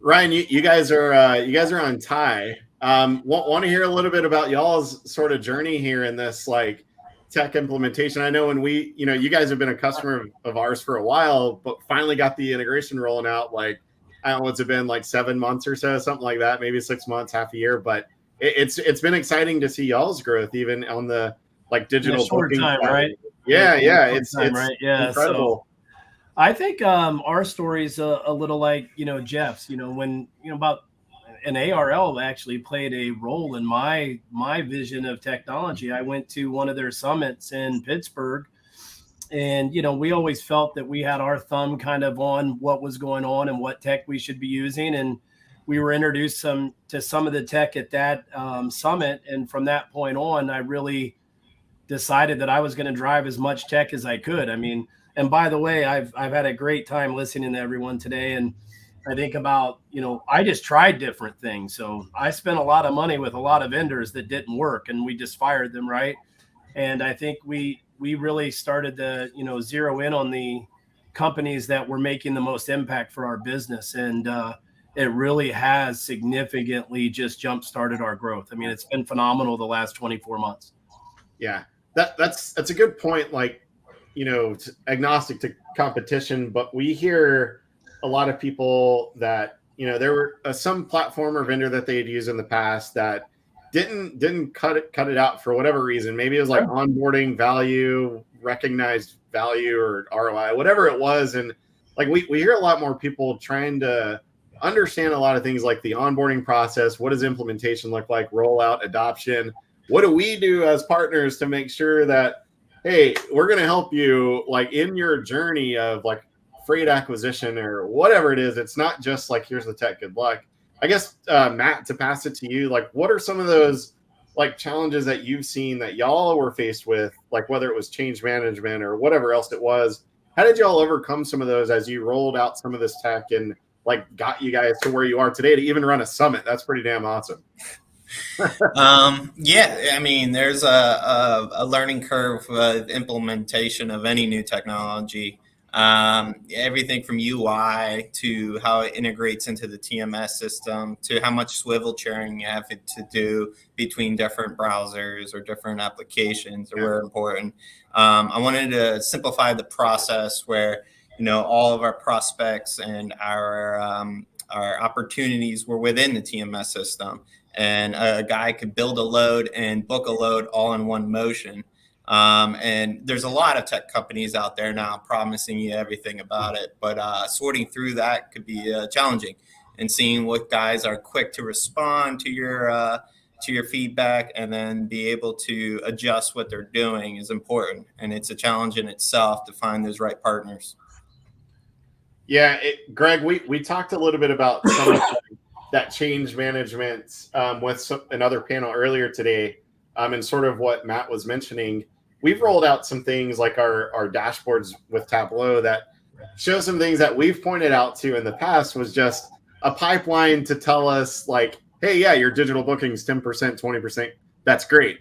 But when we were talking at some point, there was a sort of trend and theme for you guys operationally, like, yes, we've used these stats, but we also have insight onto like when that load gets built, when it gets sent out, when that carrier opens the email, when they actually book the load, and like more information. I think like in all of the partners and game changers that have talked today, like this data is out there, it's everywhere, but the crux is the lack of interpretation. And when we look at some of this information, like timeliness to response, like if you're trying to appreciate your carrier into a top priority, like you're looking at data in a different way. Like how do y'all see these trends like changing between like where data was at, let's just say a year ago, versus like where it's at today and where it's going? I think you made a good point, right? It's the interpretation of it. And I think that when you kind of dive into it, what conversation, first of all, what's the goal, right? And then what's the data telling you? And then how can you bring that back to a better conversation? So if you're looking for a certain percentage of acceptance and then that's not happening, right? Are you having that conversation with the carrier? Are you able to have that conversation with the carrier? Like, yeah, I think you said it before. It was like, I have 30 loads. You said you were going to take 20 of them. You've taken 10, and in the 10, you've taken 7,000 minutes to even respond. Like, I got other things to do, man. Yeah. I mean, that in itself is a conversation, but also, what are the why? Yeah. Let's drill down to the what really is going on. Oh, I'm sorry, it's the interface. Okay, well then let's walk through it together. Oh, I'm sorry, it's I thought I was going to have more capacity, but then that's okay. I'm going to bring back your priority. I'm going to give it to somebody else. You'll still be on it. You're just not going to be the key carrier on this lane. Doesn't mean you're not a key carrier on 7 others. Yeah. It's just this one now we can reposition and be better at, right? And it's better for the carrier. You're not getting frustrated. It's better for the customer. They're getting what they need, and it's better for you because your timeliness is much better and your information's much better. Yeah. Ryan, you talked about a little bit about like tech acquisition and, gotta haves versus nice to haves and things like that. Like, how do you see trends today versus like, where it's going and where it's been? Well, I can start with, track and trace, right? Our first group in track and trace, I think we saw a 10%, acceptance rate. We were getting digitally tracked 10%. Last month, we had a record at 84% of our loads were digitally tracked. To be quite honest, I never thought that number would be there. So for us, to be able to spend less time tracking and have that fully automated inside of TIE has been fantastic. The other tech stacks, we bring in multiple platforms for the rating. I think, for us, we want to keep getting as much of that data in so our team can get better at making their buying and selling decisions. I think that's the second impact we had. I think you talked about like change management. When we made that change 2.5 years ago, the biggest impact was did the employees believe the technology worked? And I think as they started to see it, mostly in the numbers, once the numbers really started to work and our relationship with Greenscreens and the feedback, that's the biggest thing I think I get out of the business today that I haven't had 10, 15, 20 years ago is I know more about our business every single day than I ever have. And I can use that data and that information to pivot or make changes as we need on a weekly or daily basis. So yeah. I hope we continue to, stay on this path because someone that's been doing it this long, I have a ton of excitement coming to work every day. Look, 31 years now, freight's a lot different for me today than it was when I was handwriting bills of lading in the early 90s, right? So that's what I'm hoping for, and I think that's what I'm seeing, and I love it. Yeah, we're going to talk about that advice for those brokers that are sort of out there and how it's different. I'm sure everybody can relate. But I want to, when we were preparing for this, we talked about pipeline progression, I want to say it was, and like looking at like your business as every role can be like either revenue generating or a point for lead generation. Like Jeff and Greg, you guys were talking about like the track and trace part was like, that's a lead generator point. Like for a carrier, if they call in and that experience is pleasant, then like that's gonna create that positive momentum across like your entire organization. So I guess Jeff, like for you, like how do y'all look at some of these like future-proof strategies to, use some of these roles as lead generation, or like even how you're trying to like evolve with this landscape where it's like, eggs are, I don't know, $5-10 wherever you live, and like bag of chips $5, and I'm not buying that anymore. So like, how are y'all like navigating through this with sales and ops and everything there? Yeah, we kind of during the COVID time, we took a stance that everybody is sales and marketing, right? No matter what your title is. Yeah. Greg said it even better than I did in our pre-call. Like the accounting team, that's another lead generator too. No one thinks about that. Yeah. Right? That also on the back end, that accounting team, they're interacting with the accounting team at the customer level, at the carrier level. Yeah. Those finance people sometimes get to the CFO to talk about AR balances, different things like that. That CFO, how they interact with Simple Logistics can have an impact on how we operate with that customer. They can say, oh, we're not using them anymore. That was a terrible experience. Why are we worried about those guys? So that, I would say that's probably our biggest thing, is just making sure that no matter what you do for Simple Logistics, you are in some form sales or marketing, getting us, whether it's carrier leads, customer leads, or just being a positive influence on the marketplace. Yeah. Greg, in spirit of that conversation, I know you have some thoughts there too. How you guys approach that? What would you say there? No, I mean, 100%. This is a sales organization all around, right? Like I know I brought up the Marine chesty puller, right? Being surrounded on all sides. Well, now we can't miss. So that's the type of attitude you got to start to pull in, rather than being like, this is a challenge to get a customer. This is a challenge to find carriers. They're all around you at all times. Yeah. You know, go after them. Be the service that they need, right? And figure that out. And it should come to you, right? When you act a certain way, things will come to you. So I think that's the biggest piece for me is, you know, don't hesitate. This is you know your worth, you know what you're doing, so go for it. Yeah, I'd say like there's two worst ends of a broker's role. On sales, it's probably the same. Not having freight to cover. It's probably like not having options. Like ops, did we call through all 30,000 carriers in our TMS to get an option? Probably not. I doubt anyone can actually do that. But the flip side is for a carrier rep, and how you like bridge that collaboration between the two is like the worst thing for that end. If you're commissioned, you know, per load or you have commission, like worst thing is to not have a load to cover. And like when you think of this like lead generation side or even opportunities for this land grab strategy, like having a way to see those visible opportunities that don't necessarily hit your TMS, like that's a way to sort of like take these new opportunities and go. I guess, Matt, from your side, like, what would you say is like the advantage today? I know we've all talked about it. Like Ryan mentioned it too with his PODs or BOLs, like processing back then was way different. But like, you know, what would you say is like the advantage today for maybe it's like new brokers that you guys are hiring, or just like, how is that different today versus what it was 3 years ago? Sure. I mean, there's a lot that can change in the last 10 years. I think everything from, you know, your digital footprint and being able to reach way more carriers than you used to. You know, I remember going through a directory and cold calling carriers down and reaching guys who were not eligible for that load or were not interested, and being able to kind of slim that down to a few carriers that are interested, and having that information broken down for you is a lot easier. You know, you're reaching out to more people easier, and being able to identify which guys are actually real players in the market that you're trying to reach into.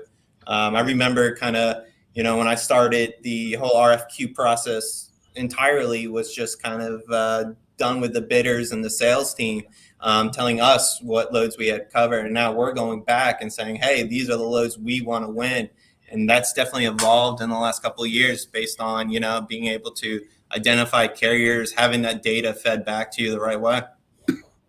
Yeah, I think it's very different in how much information is just at our fingertips now. But I think it's very important for all of us to continue to like, you know, be game changers and be innovative in what we do to like make that information a lot more easier to absorb and take action on. That's another thing too, like with, you know, TMSs have reports, but it's like, how actionable is that? And how is that going to help me make my next decision and really decrease that learning curve? I'd probably say. So in conclusion here, I guess like sort of a round table, Ryan, we'll start with you. What would you say is like how somebody can look at, you know, 2024 as an opportunity rather than a drawback?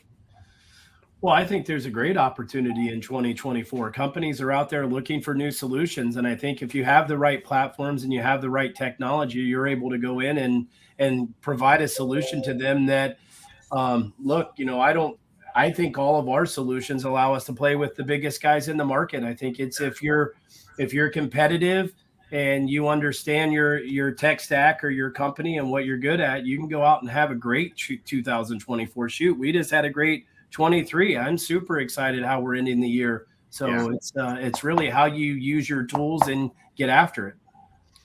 Jeff, pass the torch to you.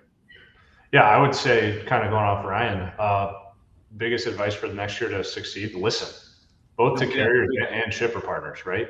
Listen to what they're looking for. Changes are coming. Changes are going to happen. I know you made the joke on the last panel, Chris, API, NFL, MLB, a bunch of different letters, but that is a game changer in what's happening right now, right? Yeah. Shippers want things instantaneously. The current environment of the whole world want things instantaneously. So just listen to how your partners want it, whether it's from carriers, shippers, drivers. How do they want to be talked to? How do they want to be check called? How do they want their rates? Things are going to change. 24 is going to leave a lot of open opportunity for the people that can listen and change with them. Great. Yeah. Great. Yeah, I think like trying to like go beyond just like if you're an ops rep, like just thinking of operations. Like when we, you know, again, like our call leading up to this, like we talked a lot about that sales pipeline and like CRMs and stuff, and how you can use these like SQLs and warm leads, and thinking of everything more from like a sales dynamic and approach rather than just like, here's the operational task that I've got to accomplish. I think that's like going to really help a lot of people. Matt, what would you say is the opportunity here in 24? I think it really is to build out your network and have that network actually mean something. You know, I think previously we had just an assortment of carriers that have done loads with us in the past. But due to efficiencies and integrations, we're able to kind of really dive deep into that network and flesh it out in a way we couldn't before, and get new capacity and get lanes with carriers that we've been running with for ages, and new avenues that we didn't know about. I think that's going to be a huge part of the next year. It's just really learning your network and developing that network. Greg, last but not least. I mean, you know, three smart guys just said a lot, and I think what they said makes a lot of sense. You know, I guess if I have anything to say, it's don't be afraid to be yourself, and always be of service. And I think if you can do those two things, you know, you will have a success no matter what year, market, or whatever you're in. It will happen. I will say this, Ryan, you said it before, but get after it. Get after it. That's right. We talk about that every day, right? And you got day one hustle behind you, behind Matt. I know, right? But that's it, man. I mean, you know, go be of service, do the right thing. Don't be afraid to be yourself. Bring value to the situation. You'll win. That's awesome, y'all. Well, as we wrap it up, man, we made it through the Game Changers event. So, y'all, it's been an awesome conversation. I appreciate all of you for joining us and being those game changers that you are. It's been incredible journey. Excited to look ahead at 24. So, with that, I just want to say thank you to all of our partners, customers, and everyone at Cargo Chief for really helping to put on this incredible event. You know, I think it's important to think like we all have a very huge impact on everything we eat, drink, and consume, from CPGs to supplies for those do-it-yourself projects whenever that comes around the corner, and even materials for organizations sending stuff to space. Pretty awesome. I think, you know, the theme here, and Ryan mentioned it earlier, one goal for all of us is to help meet our customers where they're at, whether that's their TMS or inbox, but to really make that experience as frictionless as possible between brokers, shippers, and even your carriers, as well as your team. Just want to give like a last huge congratulations to our 3PL Game Changers, Concept Logistics, Simple, ARL, Freight Saver, and VP Logistics actually was there too. If you'd like a more inside look on any of the companies that participated in this event, feel free to reach out to me, Jesse, or anyone that had presentations here. So last thing, be a game changer. Thanks everyone for listening in. See you next time.